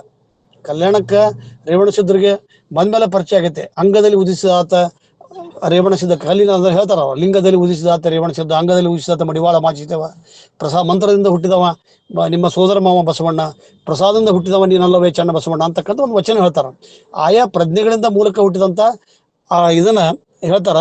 ಅದಕ್ಕೆ ಮಡಿವಾಳ ಮಾಚಿದೇವರ ಮತ್ತು ಇವರೇನದಾರ ಎಲ್ಲ ಶರಣರು ಅಕ್ಕನಾಗವನಿಗೆ ಭೇಟಿಯಾಗಿದ್ದು ಕಲ್ಯಾಣಕ್ಕೆ ಬಂದ್ಮೇಲೆ. ಅದಕ್ಕೆ ವಿನಂತಿ, ಹೇಳುವ ಶೈಲಿ, ಪ್ರತಿಪಾದನೆ ಸರಿ ಇರ್ತೈತಿ. ವಿಷಯ ಸಂಗ್ರಹಣೆ ತಪ್ಪಾಗಿ ನಾವು ಸಂಗ್ರಹ ಮಾಡಿವಿ ಅಂದ್ರೆ ತಪ್ಪಾಗಿ ಪ್ರತಿಪಾದನೆ ಆಗದ, ತಪ್ಪಾಗಿ ಗ್ರಹಿಕೆ ಆಕಾವ. ಹಿಂಗಾಗಿ ಆ ಒಂದು ಕಾರಣಕ್ಕಾಗಿ ಅವರು ವಿದ್ವಾಂಸರ, ಗಿರಿಜಾ ಮುಳುಗುಂದವರು ಸಾಧಕರದಾರ, ಶಿವಯೋಗ ಸಾಧಕರು, ಅವರಲ್ಲಿ ಸಾಕಷ್ಟು ಕಳಕಳಿ, ಸಾಮಾಜಿಕ ಕಳಕಳಿ ಐತಿ. ಅದಕ್ಕೆ ಇಂಥ ತಪ್ಪುಗಳು ಆಗ್ಬಾರ್ದು. ಎಲ್ಲರೂ ಕೂಡ ವಚನ ಸಾಹಿತ್ಯವನ್ನು ಓದ್ರಿ. ಕಡಿಕ ನನ್ನ ಒಂದು ಕಳಕಳಿ ವಿನಂತಿ, ಒಂದು ಟಿವಿ ಸೀರಿಯಲ್ 45 ನಿಮಿಷ ಬಿಟ್ಟು 45 ನಿಮಿಷ ಆದ್ರೂ ನೀವು ವಚನ ಸಾಹಿತ್ಯಕ್ಕೆ ನೀವು ಓದ್ಬೇಕು. ಇಲ್ಲಾರ ಅದು ಅಪಾಯದ ಅಂಚಿನಿಗೆ ಮುಂದಿನ ಜನಾಂಗ ಇಂಗ್ಲಿಷ್ ಕಲ್ತಂತ ಸಂದರ್ಭದೊಳಗೆ ಕನ್ನಡ ಇದು ಎಂಡೇಂಜರ್ಮೆಂಟ್ ಅಂತಾರಲ್ಲ, ನಶಿಸಿ ಹೋಗ್ತಕ್ಕಂಥ ಭಾಷೆ ಅಂತ ತಿಳ್ಕೊಂಡು ವಿಶ್ವಸಂಸ್ಥೆಯವರು ಕನ್ನಡ ಕೂಡ ಇನ್ನು ಭಾಳ ದಿವಸ ಬದುಕಂಗಿಲ್ಲ, 100 ವರ್ಷ 200 ವರ್ಷ ಅದು ಆಡು ಭಾಷೆ ಆಗ್ಬೋದು, ಅದರ ಆಡಳಿತ ಭಾಷೆ ಆಗದೇ ಇರ್ಬೋದು ಅಂತಕ್ಕಂಥ ಒಂದು ಆತಂಕವನ್ನ ನಾವು ಎಲ್ಲವೂ ಕಾಣ್ತಾ ಇದ್ದೀವಿ. ಆ ಕಾರಣದಿಂದ ನನ್ನ ಕಳಕಳಿ ಅಂದ್ರೆ ಎಲ್ಲರೂ ಕೂಡ ವಚನ ಸಾಹಿತ್ಯವನ್ನ ಓದೋಣ.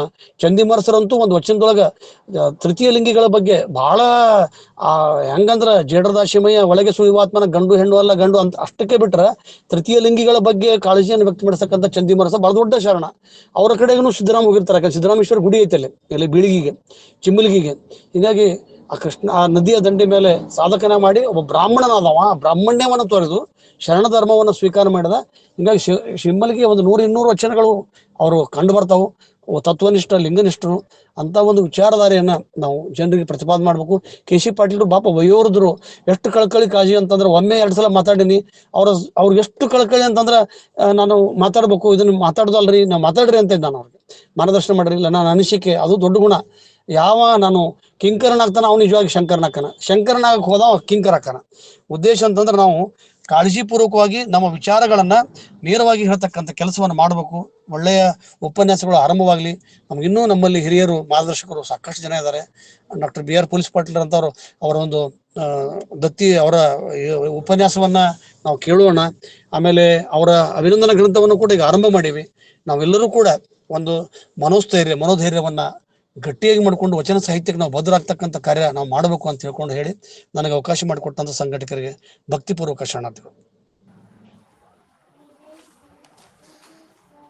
ವಚನದ ಜೊತೆಗೇನೆ ಸಾಮಾಜಿಕ ಕಾಳಜಿಯನ್ನ ಅತ್ಯಂತ ಮನೋಜ್ಞವಾಗಿ ವ್ಯಕ್ತ ಮಾಡಿರ್ತಕ್ಕಂತಹ ಡಾಕ್ಟರ್ ಶಶಿಕಾಂತ್ ಪಟ್ಟಣ್ ಸರ್ ಅವರಿಗೆ ಧನ್ಯವಾದಗಳು. ಮುಂದಿನ ಕಾರ್ಯಕ್ರಮ ಶರಣ ಸಮರ್ಪಣೆ, ಶರಣೆ ತ್ರಿವೇಣಿ ಶಾರದಾ ಅಕ್ಕರವರಿಂದ. ಮೇಡಮ್ ಹ್ಯಾಂಡ್ ರೈಸ್ ಮಾಡಿದಾರೆ ನೋಡ್ರಿ, ರತ್ನವ್ವ ಕಾದ್ರೋಳಿ. ಮೇಡಮ್ ರತ್ನವ್ವ ಕಾದ್ರೋಳಿ, ಒಂದು ನಿಮಿಷ. ಏನಂದ್ರೆ ನನ್ನ ಅನಿಸಿಕೆ ಹಂಚ್ಕೊಂತೀನಿ. ಶಶಿಕಾಂತ್ ಅನ್ನರಿಗೂ ಸರ್ವ ಶರಣರಿಗೂ ಶರಣಾರ್ಥಿಗಳು. ಶರಣಾರ್ಥಿಗಳು. ಈ ಶ್ರಾವಣ ಚಿಂತನ ಅಕ್ಕನಾಗಲಾಂಬಿಕಾ ತಾಯಿಯವರಿಂದ ಆರಂಭವಾಗಿದ್ದು ನೋಡಿ ನಂಗೆ ಬಹಳ ಖುಷಿ ಆಯ್ತು. ಎಲ್ಲ ಶರಣರ ಬಗ್ಗೆ ತಿಳ್ಕೊಳ್ಳೋದು ಈ ಒಂದು ಲಿಂಕಿನ ಮುಖಾಂತರ. ನಾವು ಪ್ರತಿದಿನ ಇಬ್ರು ಶರಣರದು ಹಿಂದೆನೂ ಒಂದ್ಸಲ ಇದನ್ನ ಮಾಡಿದ್ರು, ಮತ್ತೆ ಈ ತಿಂಗಳು ಮತ್ತೆ ಮನನ ಮಾಡ್ಕೊಳ್ಳೋದು ಬಹಳ ಚೆನ್ನಾಗ್ ಅನಿಸ್ತಾ ಇದೆ. ಶಶಿಕಾಂತ್ ಅನ್ನೋರು ವಚನ ಓದ್ರಿ ಅಂತ ಹೇಳ್ತಾ ಇದ್ದಾರೆ. ನನಗೀಗ ಏನು ಬಂತು ಮನಸ್ಸಲ್ಲಿ ಅಂತಂದ್ರೆ, ಈ ಲಿಂಕ್ ಅಲ್ಲಿ ಒಂದು ಟೈಮ್ ಮಾಡ್ಕೊಂಡು ನಾವು ವಚನ ಪಠನ ಮಾಡಿದ್ರೆ ಚೆನ್ನಾಗಿರುತ್ತೇನೋ ಅಂತ ಅನಿಸ್ತು. ನಿಮ್ಮ ಅಭಿಪ್ರಾಯ ನೋಡ್ರೇನಾರೆ. ಶರಣಾರ್ಥಿಗಳು. ಆಯ್ತು ಅವರ ವಚನ ವಿಶ್ಲೇಷಣೆಯ ರೂಪುರೇಷೆಗಳ ಬಗ್ಗೆ ನಾವು ಮಾಡೋಣ. ಬಿ.ಆರ್. ಪೊಲೀಸ್ ಪಾಟೀಲರು ತಮ್ಮ ಅಭಿಪ್ರಾಯ. ವಿಶ್ಲೇಷಣೆ ಅಲ್ಲ ಅಣ್ಣಾರೆ, ಪಠಣ ವಚನ ಪಠಣ ಅಣ್ಣಾರೆ. ಮಾಡೋಣ ಸಂಡೇ ಇಡ್ತೀನಿ, ಮುಂದಿನ ಸಂಡೇ ರೀ. ವಚನ ಗಾಯನ ಮತ್ತು ವಚನ ಪಠಣ ಇಡ್ತೀನಿ. ಎಲ್ಲರಿಗೂ ಶರಣಾರ್ಥಿಗಳು. ಇಬ್ಬರು ಸೋದರಿಯರು ಬಹಳ ಚೆನ್ನಾಗಿ ಮಾತಾಡಿದ್ರು. ನನಗೆ ಚಂದಿವರ್ಸರ ಕಾಲ 1160 ಅಂತ ಹೇಳ್ತಾ, ಮತ್ತೆ ಅವ್ರಿಗೆ ದೀಕ್ಷೆ ಕೊಟ್ಟ ಗುರು ನಿಜಗುಣರು ಅಂತಂದ್ರು. ಆ ನಿಜಗುಣರು ಯಾರು ಅಂತ ನನಗೆ ಗೊತ್ತಿಲ್ಲ ಸರ್. ಅವರು ಬಸವಣ್ಣನ ಸಮಕಾಲೀನ ಶರಣರು. ಹೋದ ವರ್ಷ ಅವರ ಬಗ್ಗೆ ಅವಿರಳ ಇದ್ರ ಬಗ್ಗೆ ನಾವು ಮಾತಾಡಿವಿ. ನಾವು ಅವಿರಳ ಶರಣರೊಳಗೆ ನಿಜಗುಣರ ಬಗ್ಗೆ ಮಾತಾಡಿವಿ. ನಿಜಗುಣ ಶಿವಗಳು ಬೇರೆ, ನಿಜಗುಣ ಅಂತಕ್ಕಂಥ ಶರಣರು ಕೂಡ ವಚನಕಾರನು ಅದಾರ ಸರ್. 256 ವಚನಕಾರರು ಅವರು ಅದಾರ. ನಿಜಗುಣರ ವಚನಗಳು ಅದಾವೇನ್ ಸರ್? ಅದಾವ ಸರ್, ಅದಾವ ಸರ್. ಅಷ್ಟೇ ಅಲ್ಲದೆ ಸರ್ ಸ್ವರವಚನನು ಬರೆದಿದ್ದಾರೆ ಸರ್ ಅವರು. ಅವ್ರ ಅಂಕಿತ ಏನದ ಸರ್ ಅದು? ಕಳಿಸ್ತೀನಿ ಸರ್, ನಾನು ನಿಮ್ಗೆ ಕಳಿಸ್ತೀನಿ. ಅದೇ ನನಗೆ ಗೊತ್ತಿರ್ಲಿಲ್ಲ, ಅದಕ್ಕೆ ಅದು ಕುತೂಹಲ. ಅವ್ರು ಹೋಗಿ ಕರ್ಕೊಂಡ್ ಬರ್ತಾರೆ ಸರ್. ಆಕ್ಚುಲಿ ಅವ್ರು ಹೋಗಿ ಕರ್ಕೊಂಡ್ ಬರ್ತಾರೆ, ನಿಜಗುಣರು ಹೋಗಿ ಕರ್ಕೊಂಡ್ ಬರ್ತಾರೆ ಇವ್ರು ಚಂದಿಮಾರ್ ಸರ್. ನೋಡಿರೆ ಕನ್ನಡ ನೋಡಿರೆ ಕನ್ನಡ ನುಡಿಯರೆ ಕನ್ನಡ ಅಂತಂದ ಕನ್ನಡ ಭಾಷೆ ಬಗ್ಗೆ ಪುಸ್ತಕದಲ್ಲಿನೇ ಅಭಿಮಾನ ತುಂಬಿ ಬರೆದಿದ್ದು ಅಂತ ಹೇಳ್ತಾರೆ.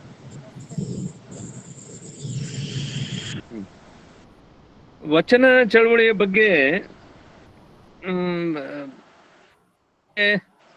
ಹೆಚ್ಚು ಚರ್ಚೆ ಆಗ್ತಾ ಇರೋದ್ರಿಂದ ಕೆಲವರಲ್ಲಿ ಕಳವಳ ಉಂಟಾಗ್ತಾ ಇದೆ ಅನ್ನೋದು ಈ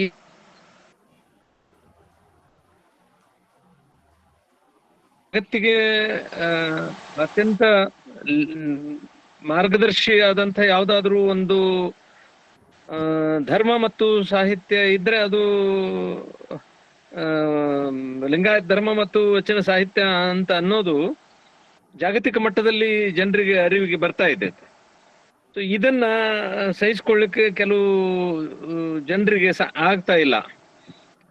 ಇತ್ತೀಚಿನ ವಚನ ದರ್ಶನದ ವಿವಾದಕ್ಕೆ ಇದು ಕೂಡ ಕಾರಣ ಅಂತ ಹೇಳಿ ನಾನು ತಿಳ್ಕೊಂತೇನೆ.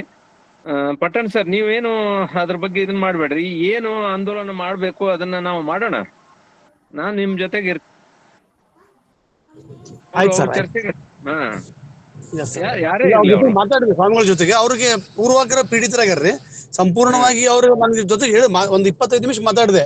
ಅವ್ರು ಅತ್ಯಂತ ಅಂದ್ರೆ ಗಂಭೀರವಾಗಿ ಕೇಳ್ಕೊಂಡ್ರು. ಕೊನೆಗೆ ಅವ್ರು ಸ್ವಲ್ಪ ರಿಯಾಕ್ಟ್ ಆದ್. ನಾನು ಅವ್ರಿಗೆ ಹೇಳಿದ್ನಲ್ಲ, ನೀವು ಯಾವ ಶಿವದಾರ ಜನಿವಾರ ಇದನ್ನ ಯಾರು ಶರಣರಲ್ಲ ಅಂಚನೆಗಳನ್ನ ಹೇಳಿಲ್ಲ ಅಂತ ಹೇಳಿದೆ ನಾನು ಅವ್ರಿಗೆ. ನೀವು ವಿಭೂತಿ ಅಂತ ಹೇಳ್ತೀರಿ, ಕುಂಕುಮ ಹಚ್ಕೊಂತೀರಿ, ನಿಮ್ಮ ನಡೆನುಡಿಯೊಳಗಿಲ್ಲ, ಮಠಗಳ ಕಾವ್ಯಗಳ ಬಗ್ಗೆ ಇಲ್ಲ, ನಿಮ್ಗೆ ಯಾವ್ದು ಏನೈತ್ರಿ ಅಂತ ಕೇಳಿದವ್ರಿಗೆ ಅವರು ಇಲ್ಲ, ನೀವು ಅವ್ರು ಉಳಿದ ಮಠಾಧೀಶರಿಗೆ ಹೇಳ್ರಿ ನೀವು ಅಂದ್ರು. ನಾ ಯಾವ ಮಠಾಧೀಶರನ್ನ ಒಪ್ಪಂಗಿಲ್ಲ, ಮತ್ ನಿಮ್ಮನ್ನಂತೂ ಒಪ್ಪಂಗೆ ಇಲ್ಲ ಅಂತ ಹೇಳಿದ್ರು ಅವ್ರಿಗೆ. ನೀವು ಬುದ್ಧಿ ನೀವಾಗಿ ಜಗದ್ಗುರು ಅಂತ ಹೇಳ್ಕೊಂಡ್ರಿ ಅಂತ ಹೇಳಿದೆ. ಅದ್ರ ಏನಾಗೈತೆ ಅಂದ್ರೆ ಎಲ್ಲೋ ಒಂದ್ ಕಡೆ ಪ್ರಸಿದ್ಧಿಗೆ ಬರ್ಬೇಕಂತ ಇವ್ರು ವಿಚಾರ ಮಾಡಾಕತ್ತಾರ್ರಿ. ಶರಣ ಸಾಹಿತ್ಯದ ಬಗ್ಗೆ ಏನೇ ಬರೋರು ಕೂಡ ಯಾರು ಪ್ರಶ್ನೆ ಕೇಳಂಗಿಲ್ಲ ಅಂತಕ್ಕಂಥದ್ದು ಒಂದು ಅವ್ರಿಗೆ ಒಂದು ಗೊತ್ತಾಗ್ಬಿಟ್ಟದೆ. ವಚನ ಸಾಹಿತ್ಯ ಬಗ್ಗೆ ಎಲ್ಲಿ ಇರ್ತಾರೆ ಸರ್ ಅವರು? ಅವ್ರು ಗದಗ ಶಿವಾನಂದ ಮಠದ ಉತ್ತರಾಧಿಕಾರಿ, ಅದು ಕೋರ್ಟ್ನಾಗ ಐತ್ರಿ ಅದು. ಇವ್ರು ಜ್ಞಾನ ಯೋಗಾಶ್ರಮದೊಳಗೆ ಇದ್ದವ್ರು. ಹೌದೌದು, ಸದಾಶಿವಾನಂದ ಸ್ವಾಮೀಜಿ. ನೀವು ಸಿದ್ದೇಶ್ವರ ಸ್ವಾಮಿಗಳು ಉಲ್ಲೇಖ ತಗೊಂಡ್ರು. ಹೌದ್ರಿ.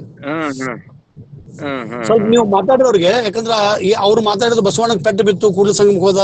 ಆಮೇಲೆ ಬಹಳಷ್ಟು ಅಂದ್ರ ಪ್ರಕ್ಷಿಪ್ತ ವಚನಗಳನ್ನೇ ಎತ್ತುಕೊಂಡು ಅವ್ರು ಮಾತಾಡೋ ಶೈಲಿ ಬಾಳ್ ಚಲೋ ಐತ್ರಿ. ಬಾಳ್ ಚಲೋ ಮಾತಾಡ್ತಾರ, ಏನು ಇಲ್ಲ ಅಂತಲ್ಲ. ಬಟ್ ಅದರಿಂದ ಇಟ್ಸ್ ಪರ್ವರ್ಟೆಡ್ ರೀ. ಅದು ಏನಾಗ್ತೈತಿ, ಶರಣರನ್ನ ಈ ವಚನ ಚಳವಳಿಯನ್ನ ತಪ್ಪು ದಾರಿಗೆ ಒಂದ್ ಕಡೆ ಪಂಚಪೀಠದವರು, ಒಂದ್ ಕಡೆ ವಿರಕ್ತಿ ಮಠದ ಈಶ್ವರು, ಒಂದ್ ಇಂಥವ್ರು ಅರ್ಧಂಬರ್ಧ ತಿಳ್ಕೊಂಡವ್ರು, ಇವು ಸಂಶೋಧಕರು ಎಲ್ಲರೂ ಕೂಡ ವಚನ ಸಾಹಿತ್ಯದ ಮೇಲೆ ಸವಾರಿ ಮಾಡಕತ್ತಾರ, ಅದ್ರ ಮೇಲೆ ಕಗ್ಗೊಲೆ ಮಾಡಕತ್ತಾರ. ನಾವು ಎಲ್ಲರೂ ಕೂಡ ಹೋರಾಟ ಮಾಡ್ಬೇಕಂತಕ್ಕಂಥ ಒಂದು ಪ್ರತಿಭಟನೆ ತೀವ್ರ ಆಗೋದಿಲ್ಲ ಅನ್ನೋ ಕಾರಣಕ್ಕೆ ಇವೆಲ್ಲ ನಡೀತಾವ್ ಸರ್. ಪ್ರತಿಭಟನೆ ತೀವ್ರ ಆಗ್ಬೇಕು. ನೀವು ಬರಂಗಿಲ್ಲ ಅಂದ್ರೂ ನಾವು ಬಿಡಂಗಿಲ್ಲ, ನಾವೇ ನಿಮ್ ಹತ್ರ ಬರ್ತೀವಿ. ನಾ ಬರ್ತೀನಿ, ಬರ್ದಾಕೇಂದ್ರೆ ಅವ್ರ ಜೊತೆ ಮಾತಾಡಿದ್ರೆ ನಾನು ಗದಗ್ ಬರ್ತೀನಿ ಅಂತ ಹೇಳಿ ಹೋಗೋಣ. ನಾವು ಲೈಕ್ ಮೈಂಡೆಡ್ ಇದ್ದವರು ನಾವೇ ಅವ್ರ ಹತ್ರ ಹೋಗೋಣ. ಆಯ್ತು ಸರ್, ಖಂಡಿತ. ಅವ್ರದೊಂದು ವಿಡಿಯೋ ಟ್ಯೂಬ್ ನಿಮ್ಗೆ ಕಳಿಸಿ ಕೊಡ್ತೀನಿ. ಬಹಳ ಅತ್ಯಂತ ಅಸಭ್ಯವಾಗಿ ಮಾತಾಡ್ರ ಶರಣರ ಬಗ್ಗೆ, ವ್ಯಂಗ್ಯವಾಗಿ. ಬಸವಣ್ಣಗ ತೆಲಿಗೆ ಪೆಟ್ಟು ಬಿತ್ತು, ಅದಕ್ಕೆ ತಮ್ಮ ಮಣಿದೇವ್ರಿಗೆ ಹೋದ ಕೂಡಲ ಸಂಗಮಕ್ಕೆ ಅಂತೇಳಿ ಇಷ್ಟು ಅಗದಿ ಹಗುರವಾಗಿ ಮಾತಾಡ್ತಕ್ಕಂಥ ಬಸವಣ್ಣನ ವ್ಯಕ್ತಿತ್ವವನ್ನ ಜಗತ್ತಿನ ಎಲ್ಲರೂ ಒಪ್ಕೊಳ್ತನಾಗ ಇಂಥ ಅಡ್ನಾಡಿ ಸ್ವಾಮಿಗಳು ಏನ್ಕೇಂದ್ರ ಮಾತಾಡೋದು ತಪ್ಪಾಗತ್ತೆ ಸರ್. ಅಲ್ಲ ಅದನ್ನ ಬಿಡೋದೇ ಬೇಡ್ರಿ. ಇಲ್ಲ ತಗೊಂಡ್ ಸರ್, ಖಂಡಿತ ತಗೊಂಡ್ರಿ. ಎಸ್ ಸರ್, ಎಸ್ ತಗೊಳ್ಳೋಣ್ರಿ. ಎಸ್ ಸರ್, ಥ್ಯಾಂಕ್ ಯು ನಮಸ್ತೆ. ಸರ್ ಆನಂತರ ವಚನ ದರ್ಶನದ ಪ್ರಮುಖ ಮುಖಪುಟದಲ್ಲಿ ಅದು ಚಿತ್ರನೂ ಕೂಡ ವಿರೂಪಗೊಳಿಸಿಲ್ಲ ಸರ್. ಅದೊಂದು ಪಾಯಿಂಟ್. ಅದು ನಾಗರಾಜ್, ಅದು ಚಿತ್ರಕ್ಕೆ ಮುಖ್ಯಕ್ಕಿಂತ ಒಳಗಿನ ಕಂಟೆಂಟ್ ಬಹಳ ಡೇಂಜರ್ ಮಾಡ್ಯಾರ. ಅಂದ್ರ ಅವ್ರ ವೈದಿಕ ಪರಂಪರೆಯೇ ವಾರಸುದಾರ ಬಸವಣ್ಣ ಅಂತಕ್ಕಂಥದ್ದು. ಅವ ಗೀತೆಗಳನ್ನ ನನ್ನ ಮುಂದೆ ಹೇಳ್ತಾರ, ಗೀತ ಅಂತ ಬಂದತ್ತಲ್ಲ, ನಾ ಹೇಳಿದೆ ಗೀತ ನಿಮ್ ಭಗವದ್ಗೀತೆ ಅಲ್ಲ, ಶಿವ ಅಂದ್ರೆ ನಿಮ್ ಶಿವ ಅಲ್ಲ, ಶಿವ ಅಂತಕ್ಕಂಥದ್ದು ಶರಣರ ಶಿವನ ಕಲ್ಪನೆ ಬೇರೆ ಅಂತ ಹೇಳಿದ್ರೆ ಅವ್ರಿಗೆ. ಬಟ್ ಅವ್ರು ಏನಾಗಿದೆ ಅಂದ್ರೆ ಮೈಂಡ್ ಪೂರ್ಣ ವಾಶ್ ಮಾಡಿ ಅಲ್ಲಿ ಕೋರ್ಟ್ನ ಸ್ವಲ್ಪ ಜಗಳ ನಡೆದಲ್ಲ, RSS ಅವರು BJP ಅವ್ರು ಬಂದು ಅಲ್ಲಿ ಕುಂದ್ ಬಿಟ್ಟಾರ್ರಿ. ಅಂದ್ರೆ ಸಂಘ ಪರಿವಾರದವ್ರು ಇವ್ರು ಸಪೋರ್ಟ್ ಮಾಡಕ ಕುಂತಾರ್ರಿ, ಅವ್ರು ಮಠದಾಗ ಕುಂತಾರ್ರಿ. ಅಲ್ಲ, ಇದು ಯಾರೇ ನಮ್ಮ ದೌರ್ಭಾಗ್ಯ ಅದು. ಅಲ್ಲ, ಅವ್ರು ಯಾರೇ ಕೂಡ್ಲಿ ನಮ್ಗೆ ಅವ್ರು ಏನ್ ಅದ್ರೊಳಗ ಬರೀತಾರೆ ಅದನ್ನ ಪ್ರೂವ್ ಮಾಡ್ಬೇಕು. ಅದ ಅಲ್ಲಿವರೆಗೂ ಬಿಡೋದೇ ಬೇಡ್ರಿ. ಅಂದ್ರೆ ನಾವು ಸಂಘಟಿತರ ಅಲ್ಲ ಅನ್ನೋದು ದುರ್ಲಾಭ ಪಡ್ಕೊಳ್ಳಿಕ್ಕೆ ಪ್ರಯತ್ನ ಮಾಡ್ತಾರೆ ಅವ್ರು ಅಷ್ಟೇ. ನಿಜ ನಿಜ ನಿಜ. ಖಂಡಿತ ಮಾಡೋಣ, ರೂಪರೇಶ್ ಮೀಟಿಂಗ್ ಮಾಡೋಣ ಅಂತ ಮಾಡೋಣ ಸರ್. ನೀವ್ ಎಲ್ಲಿ ಕರಿತೀರಿ ಹೇಳ್ರಿ, ನಾ ಬರ್ತೀನಿ. Yes sir, yes sir, thank you sir. ಅದು ಒಂದೇ ಅಲ್ಲ ಸರ್, ಬೇರೆ ಬೇರೆ ಎಲ್ಲ ಬಹಳ ಕೆಲಸ ಸರ್ಕಾರನೇ ಅವರ ಕೈಯಲ್ಲಿದೆ. ಕೇಂದ್ರ ಸರ್ಕಾರ ಬೇರೆ ಬೇರೆ ತುಂಬಾ ಕೆಲಸಗಳನ್ನ ಸಂಘ ಪರಿವಾರ ಮಾಡ್ತಾ ಇದೆ, ನಮ್ ಗಮನಕ್ಕೆ ಬರ್ತಾ ಇಲ್ಲ. ಶರಣಾರ್ಥಿಗಳು ಮತ್ತೆ ಅನರ್ಕ ಹೇಳಿದ್ರಲ್ಲ, ನಿಜಗುಣ ಯೋಗಿ ಅವರು ಶರಣರೇ. ನಿಜಗುಣ ಯೋಗಿಯ ಯೋಗ ಅನ್ನೋದು ಅವರ ಅಂಕಿತ. ಅಂದರೆ ವಚನ ಸಂಕೀರ್ಣ ಸಂಪುಟ 3 ಇದೆಯಲ್ಲ, ಆ 3ರಲ್ಲಿ ಅವ್ರದ್ದು ವಚನಗಳು ಬರ್ತವೆ. 12 ವಚನಗಳಿದಾವ್ರೆ. ಶರಣಾರ್ಥಿ. ಅಲ್ಲ ರೀ, ಈಗ ನಿಜಗುಣರ ಬಗ್ಗೆ ಹೇಳಿದ್ರು. ಅವ್ರು ಅತ್ಯಂತ ಶ್ರೇಷ್ಠ ಗುರು ಆಗಿದ್ರು. ನಿಜಗುಣರು ಶಿವಯೋಗ ಸ್ವರೂಪವನ್ನ ಚೆನ್ನಾಗಿ ಬಲ್ಲವರಾಗಿದ್ದರು. ಅವರು ಪತಂಜಲಿ ಯೋಗವನ್ನು ಹೇಳದಂತೆ ಯೋಗವೆಂದರೆ ಚಿತ್ತವೃತ್ತಿ ನಿರೋಧವೆಂದು ಹೇಳಿಲ್ರಿ. ಹಠಯೋಗ ಅಲ್ಲ, ನಿಜಗುಣರು ತನ್ನ ವಚನಗಳಲ್ಲಿ ಅಂಗ ಲಿಂಗ ಇವುಗಳಲ್ಲಿಯೂ ಭಿನ್ನತ್ವವನ್ನು ಅಳೆಯದೆ ಯೋಗವು ಈ ಭಿನ್ನತೆ ಹೋಗಿ ಸಾಮರಸ್ಯ ಆಗಬೇಕಂತ ಹೇಳಿದರು. ಅಂಗಗುಣಗಳು ದೂರವಾಗುವುದು ಮತ್ತು ಸಂದೇಹವು ಅಳೆಯುವುದು. ಜಗತ್ತು ಇದು ಒಂದು ಕುರುವ ಮಾತ್ರ ಅಂತ ಹೇಳಿದಾರ್ರಿ. ಅಷ್ಟೇ ಅಲ್ಲದೆ ನಿಜಗುಣನ ಅಭಿಪ್ರಾಯ ಪ್ರಕಾರ ಯೋಗವು ಹೀಗೆ ಇದ್ದುದರಿಂದ ಗುರು ಶಿಷ್ಯ ಎಂಬ ಭಿನ್ನ ಭಾವವು ಸಹ ಹೊರಟು ಹೋಗ್ತಾ ಇದೆ. ಅವನು ಒಬ್ಬ ಶ್ರೇಷ್ಠ ವಚನಕಾರರಾಗಿದ್ದಾನೆ. ಅವನ 8 ವಚನಗಳು ಮಾತ್ರ ನಮಗ ಉಪಲಬ್ಧವಿದೆ.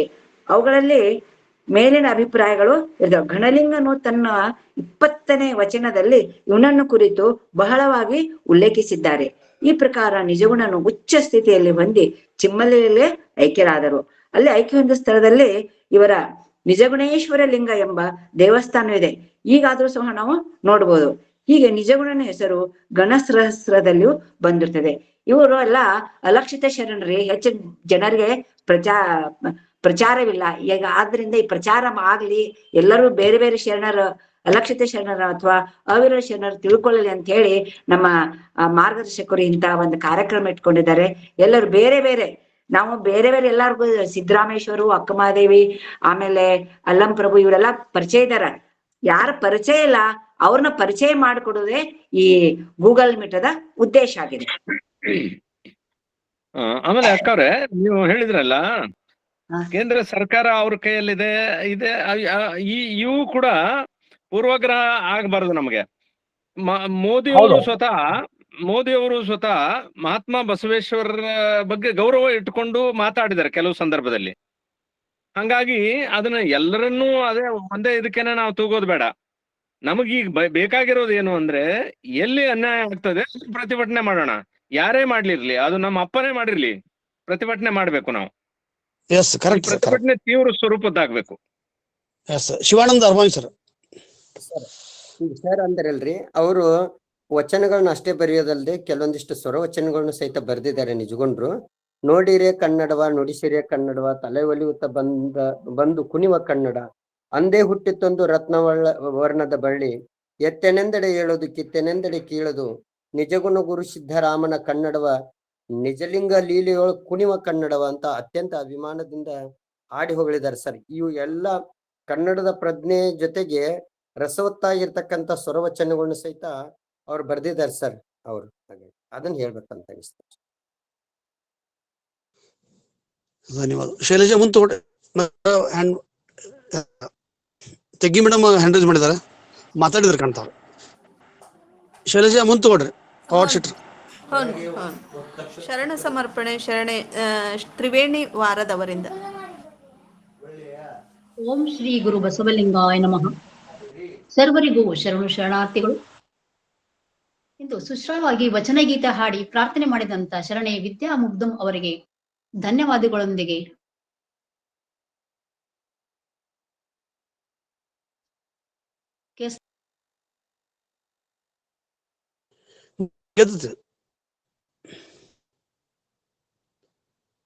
ಹಲೋ,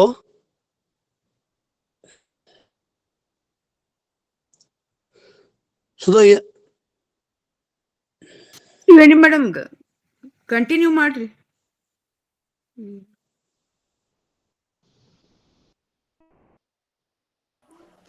ಹಲೋ ತ್ರಿವೇಣಿ ಮೇಡಮ್, ಮಾತಾಡ್ರಿ. ಓಂ ಶ್ರೀ ಗುರು ಬಸವಲಿಂಗಾಯ ನಮಃ. ಸರ್ವರಿಗೂ ಶರಣು ಶರಣಾರ್ಥಿಗಳು. ಸುಶ್ರವಾಗಿ ವಚನಗೀತೆ ಹಾಡಿ ಪ್ರಾರ್ಥನೆ ಮಾಡಿದಂತ ಶರಣೆ ವಿದ್ಯಾ ಮುಗ್ಧಂ ಅವರಿಗೆ ಧನ್ಯವಾದಗಳೊಂದಿಗೆ ಶರಣು ಶರಣಾರ್ಥಿಗಳು. ಸ್ವಾಗತ ಪ್ರಸ್ತಾವನೆ ಮತ್ತು ಪರಿಚಯ ಮಾಡಿದಂತ ಡಾಕ್ಟರ್ ಸರಸ್ವತಿ ಪಾಟೀಲ್ ಅವರಿಗೂ ಕೂಡ ಶರಣು ಶರಣಾರ್ಥಿಗಳು. ತಮ್ಮ ಕೆಲಸವನ್ನು ಬದಿಗಿಟ್ಟು ನಮ್ಮ ಕರೆಗೆ ಹೋಗೊಟ್ಟು ಆಗಮಿಸಿ ಅಕ್ಕ ನಾಗಮ್ಮನವರ ವಿಷಯವಾಗಿ ಸುದೀರ್ಘವಾಗಿ ಮಾತನಾಡಿ ನಮಗೆ ಸಂತೋಷಗೊಳಿಸಿದಂತ ಅಕ್ಕ ಶರಣೆ ಗಿರಿಜಾ ಮುಳುಗುಂದ್ ಅವರಿಗೆ ಶರಣು ಶರಣಾರ್ಥಿಗಳು. ಅದರಂತೆ ಅಕ್ಕ ಚಂದಿಮರಸರ ವಿಷಯವನ್ನು ಕುಲಂಕಷವಾಗಿ ಮನಮುಟ್ಟುವಂತೆ ಹೇಳಿದಂತ ಶರಣೆ ಅಕ್ಕ ಮಹಾದೇವಿ ತೆಗ್ಗಿಯವರಿಗೂ ಕೂಡ ನನ್ನ ಹಾಗೂ ಈ ವೇದಿಕೆಯ ಪರವಾಗಿ ಶರಣು ಶರಣಾರ್ಥಿಗಳು. ಈ ಕಾರ್ಯಕ್ರಮಕ್ಕೆ ಮಾರ್ಗದರ್ಶನ ಮಾಡಿದಂತಹ ಶರಣರಾದ ಕೆ.ಸಿ. ಪಾಟೀಲ್ ಅವರಿಗೂ ಕೂಡ ಶರಣು ಶರಣಾರ್ಥಿಗಳನ್ನು ಹೇಳುತ್ತಾ, ಈ ಕಾರ್ಯಕ್ರಮದ ನಿರ್ವಹಣೆಯನ್ನು ವಹಿಸಿಕೊಂಡಂತ ಶರಣೆ ಡಾಕ್ಟರ್ ಶೈಲಜಾ ಪವಾಡ್ ಶೆಟ್ಟ ಅವರಿಗೂ ಕೂಡ ಶರಣು ಶರಣಾರ್ಥಿಗಳು. ಮತ್ತು ಈ ಕಾರ್ಯಕ್ರಮದ ಸಂಯೋಜಕರಾದಂತ ಶರಣೆ ಡಾಕ್ಟರ್ ಸುಧಾರಾಣಿ ಕಡ್ಪಟ್ಟಿ, ಶರಣೆ ಸುಧಾ ಗಂಜ್ ಅವರಿಗೂ, ವೀಣಾ ಎಲಿಗಾರ್, ವೀಣಾ ಬಿರಾದರ್ ಅವರಿಗೂ, ಶರಣೆ ಅನ್ನಪೂರ್ಣ ಅಂಗಡಿ ಹಾಗೂ ಡಾಕ್ಟರ್ ಶರಣೆ ಸಾವಿತ್ರಿ ಕಮಲಾಪುರ್ ಇವರೆಲ್ಲರಿಗೂ ಶರಣು ಶರಣಾರ್ಥಿಗಳನ್ನು ಹೇಳುತ್ತಾ, ಸಂಘಟಕರಾದ ಶರಣೆ ಶಾರದಮ್ಮ ಪಾಟೀಲ್, ಗೌರಮ್ಮ ನಾಶಿ, ಸುಧಾ ಪಾಟೀಲ್ ಇವರೆಲ್ಲರಿಗೂ ಶರಣು ಶರಣಾರ್ಥಿಗಳನ್ನ ಹೇಳುತ್ತೇನೆ. ಹಾಗೂ ವಿಶೇಷವಾಗಿ ಅಧ್ಯಕ್ಷರಾದ ಶರಣರಾದ ಡಾಕ್ಟರ್ ಶಶಿಕಾಂತ್ ಪಟ್ಟಣ್ ಅವರಿಗೂ ಕೂಡ ಶರಣು ಶರಣಾರ್ಥಿಗಳು ಮತ್ತು ಎಲ್ಲ ಪದಾಧಿಕಾರಿಗಳಿಗೂ ಶರಣು ಶರಣಗಳನ್ನು ಹೇಳುತ್ತಾ, ಹಾಗೆ ನನ್ನನ್ನು ಈ ಒಂದು ಶರಣ ಸಮರ್ಪಣೆ ಮಾಡಲು ಅವಕಾಶ ನೀಡಿದಂತ ಎಲ್ಲ ಶರಣರಿಗೂ ಶರಣು ಶರಣಾರ್ಥಿಗಳು. ಕೊನೆಗೆ ಈ ಕಾರ್ಯಕ್ರಮಕ್ಕೆ ಮಂಗಳ ಹಾಡಿದ ಬಬಿತಾ ಪಂಚಣ್ಣವ್ರ ಅವರಿಗೂ ಕೂಡ ಶರಣು ಶರಣಾರ್ಥಿಗಳು. ತಮ್ಮೆಲ್ಲರಿಗೂ ಮತ್ತೊಮ್ಮೆ ಶರಣು ಶರಣಾರ್ಥಿಗಳು ಹೇಳುತ್ತಾ ನನ್ನ ಶರಣು ಸಮರ್ಥನೆ ಮುಗಿಸುತ್ತೇನೆ. ಎಲ್ಲರಿಗೂ ಶರಣು ಶರಣಾರ್ಥಿಗಳು. ಶರಣ ಸಮರ್ಪಣೆ ಮಾಡಿದ ಅಕ್ಕ ಶರಣೆ ತ್ರಿವೇಣಿ ವಾರದವರಿಗೆ ಧನ್ಯವಾದಗಳು. ಇನ್ನು ಮುಂದಿನ ಕಾರ್ಯಕ್ರಮ ವಚನ ಮಂಗಳ ಶರಣೆ ಬಬಿತಾ ಪಂಚಣ್ಣನವರಿಂದ. ಎಲ್ಲರಿಗೂ ಶರಣು ಶರಣಾರ್ಥಿಗಳು. ಅಯ್ಯ ಎಂದು ಕರೆಯುತ್ತಲಿದ್ದೇನೆ, ಅಯ್ಯ ಎಂದು ವರಲುತ್ತಲಿದ್ದೇನೆ, ಅಯ್ಯ ಎಂದು ಕರೆಯುತ್ತಲಿದ್ದೇನೆ, ಅಯ್ಯ ಎಂದು ವರಲುತ್ತಲಿದ್ದೇನೆ, ಓ ಎನ್ನಲಾಗದೆ ಅಯ್ಯ, ಓ ಎನ್ನಲಾಗದೆ ಅಯ್ಯ, ಅಯ್ಯ ಎಂದು ಕರೆಯುತ್ತಲಿದ್ದೇನೆ, ಅಯ್ಯ ಎಂದು ವರಲುತ್ತಲಿದ್ದೇನೆ, ಓ ಎನ್ನಲಾಗದೆ ಅಯ್ಯ, ಓ ಎನ್ನಲಾಗದೆ ಅಯ್ಯ. ಆಗಳು ನಿಮ್ಮ ಕರೆಯುತ್ತಲಿದ್ದೇನೆ, ಆಗಳು ನಿಮ್ಮ ಕರೆಯುತ್ತಲಿದ್ದೇನೆ, ಮೌನವೇ ಕೂಡಲ ಸಂಗಮ ದೇವ, ಮೌನವೇ ಕೂಡಲ ಸಂಗಮ ದೇವ, ಮೌನವೇ ಕೂಡಲ ಸಂಗಮ ದೇವ, ಮೌನವೇ ಕೂಡಲ ಸಂಗಮ ದೇವ, ಅಯ್ಯ ಎಂದು ಕರೆಯುತ್ತಲಿದ್ದೇನೆ, ಅಯ್ಯ ಎಂದು ವರಲುತ್ತಲಿದ್ದೇನೆ, ಓ ಎನ್ನಲಾಗದೆ ಅಯ್ಯ, ಆ ಓ ಎನ್ನಲಾಗದೆ ಅಯ್ಯ. ಆಗಳು ನಿಮ್ಮ ಕರೆಯುತ್ತಲಿದ್ದೇನೆ, ಆಗಳು ನಿಮ್ಮ ಕರೆಯುತ್ತಲಿದ್ದೇನೆ, ಮೌನವೇ ಕೂಡಲ ಸಂಗಮ ದೇವ, ಮೌನವೇ ಕೂಡಲ ಸಂಗಮ ದೇವ, ಮೌನವೇ ಕೂಡಲ ಸಂಗಮ ದೇವ, ಮೌನವೇ ಕೂಡಲ ಸಂಗಮ ದೇವ, ಅಯ್ಯ ಎಂದು ಕರೆಯುತ್ತಲಿದ್ದೇನೆ, ಅಯ್ಯ ಎಂದು ಬರಲುತ್ತಲಿದ್ದೇನೆ, ಓ ಎನ್ನಲಾಗದೆ ಅಯ್ಯ. ಆ ಓ ಎನ್ನಲಾಗದೆ ಅಯ್ಯ, ಓ ಎನ್ನಲಾಗದೆ ಅಯ್ಯ, ಆ ಓ ಎನ್ನಲಾಗದೆ ಅಯ್ಯ. ನನಗೆ ಅವಕಾಶ ಮಾಡಿಕೊಟ್ಟಂತ ಸಂಘಟಕರಿಗೆ ಧನ್ಯವಾದಗಳು. ವಚನ ಮಂಗಳ ಮಾಡಿದ ಶರಣೆ ಬಬಿತಾ ಪಂಚಣ್ಣನವರ ಶರಣೆಗೆ ಧನ್ಯವಾದಗಳು. ಪ್ರತಿದಿನ ಸಾಯಂಕಾಲ 5:30 ದಯವಿಟ್ಟು ಹೆಚ್ಚಿನ ಸಂಖ್ಯೆಯಲ್ಲಿ ಭಾಗವಹಿಸ್ರಿ. ಮುಂದೆ ಬರ್ತಕ್ಕಂಥ ವಿಷಯಗಳು ಸಾಕಷ್ಟು ಗಂಭೀರವಾದಂಥ ಒಳ್ಳೆ ವಿಚಾರಗಳಿದ್ದಾವೆ, ಎಲ್ಲರೂ ಮಾಡ್ರಿ. ಮತ್ತು ಬಬಿತಾ ಪಂಚನ ನನ್ನ ಬಾಲ್ಯ ಗೆಳತಿ, ನಮ್ಮ ಸಂಬಂಧಿಕರು ಹೌದು. ನಿಜವಾಗಿಯೂ ಇಷ್ಟು ಚಲೋ ಹಾಡ್ತಾರ ಅಂತ ಹೇಳಿದ್ರೆ ನಾವು ಮೊದಲೇ ಹಾಕ್ತಿದ್ವಿ. ಇನ್ನು ಪ್ರತಿ ಸಲ ಅವರಿಗೆ ಅವಕಾಶವನ್ನು ಕೊಡೋಣ ಅಂತ ಹೇಳ್ಕೊಂಡು ಇದು ವಿದ್ಯಾ ಮಗ್ದುಮ್ ಅವರ ಅನುಗ್ರಹ, ನಮ್ಮ ಗುರುಗಳೇ ಅವರು. ಹೌದು, ಗೊತ್ತು ಹೇಳ್ಯಾರ. ಒಳ್ಳೆಯದಾಯ್ತು, ಧನ್ಯವಾದಗಳು. ಧನ್ಯವಾದ. ಶರಣ ಶರಣಾರ್ಥಿಗಳು.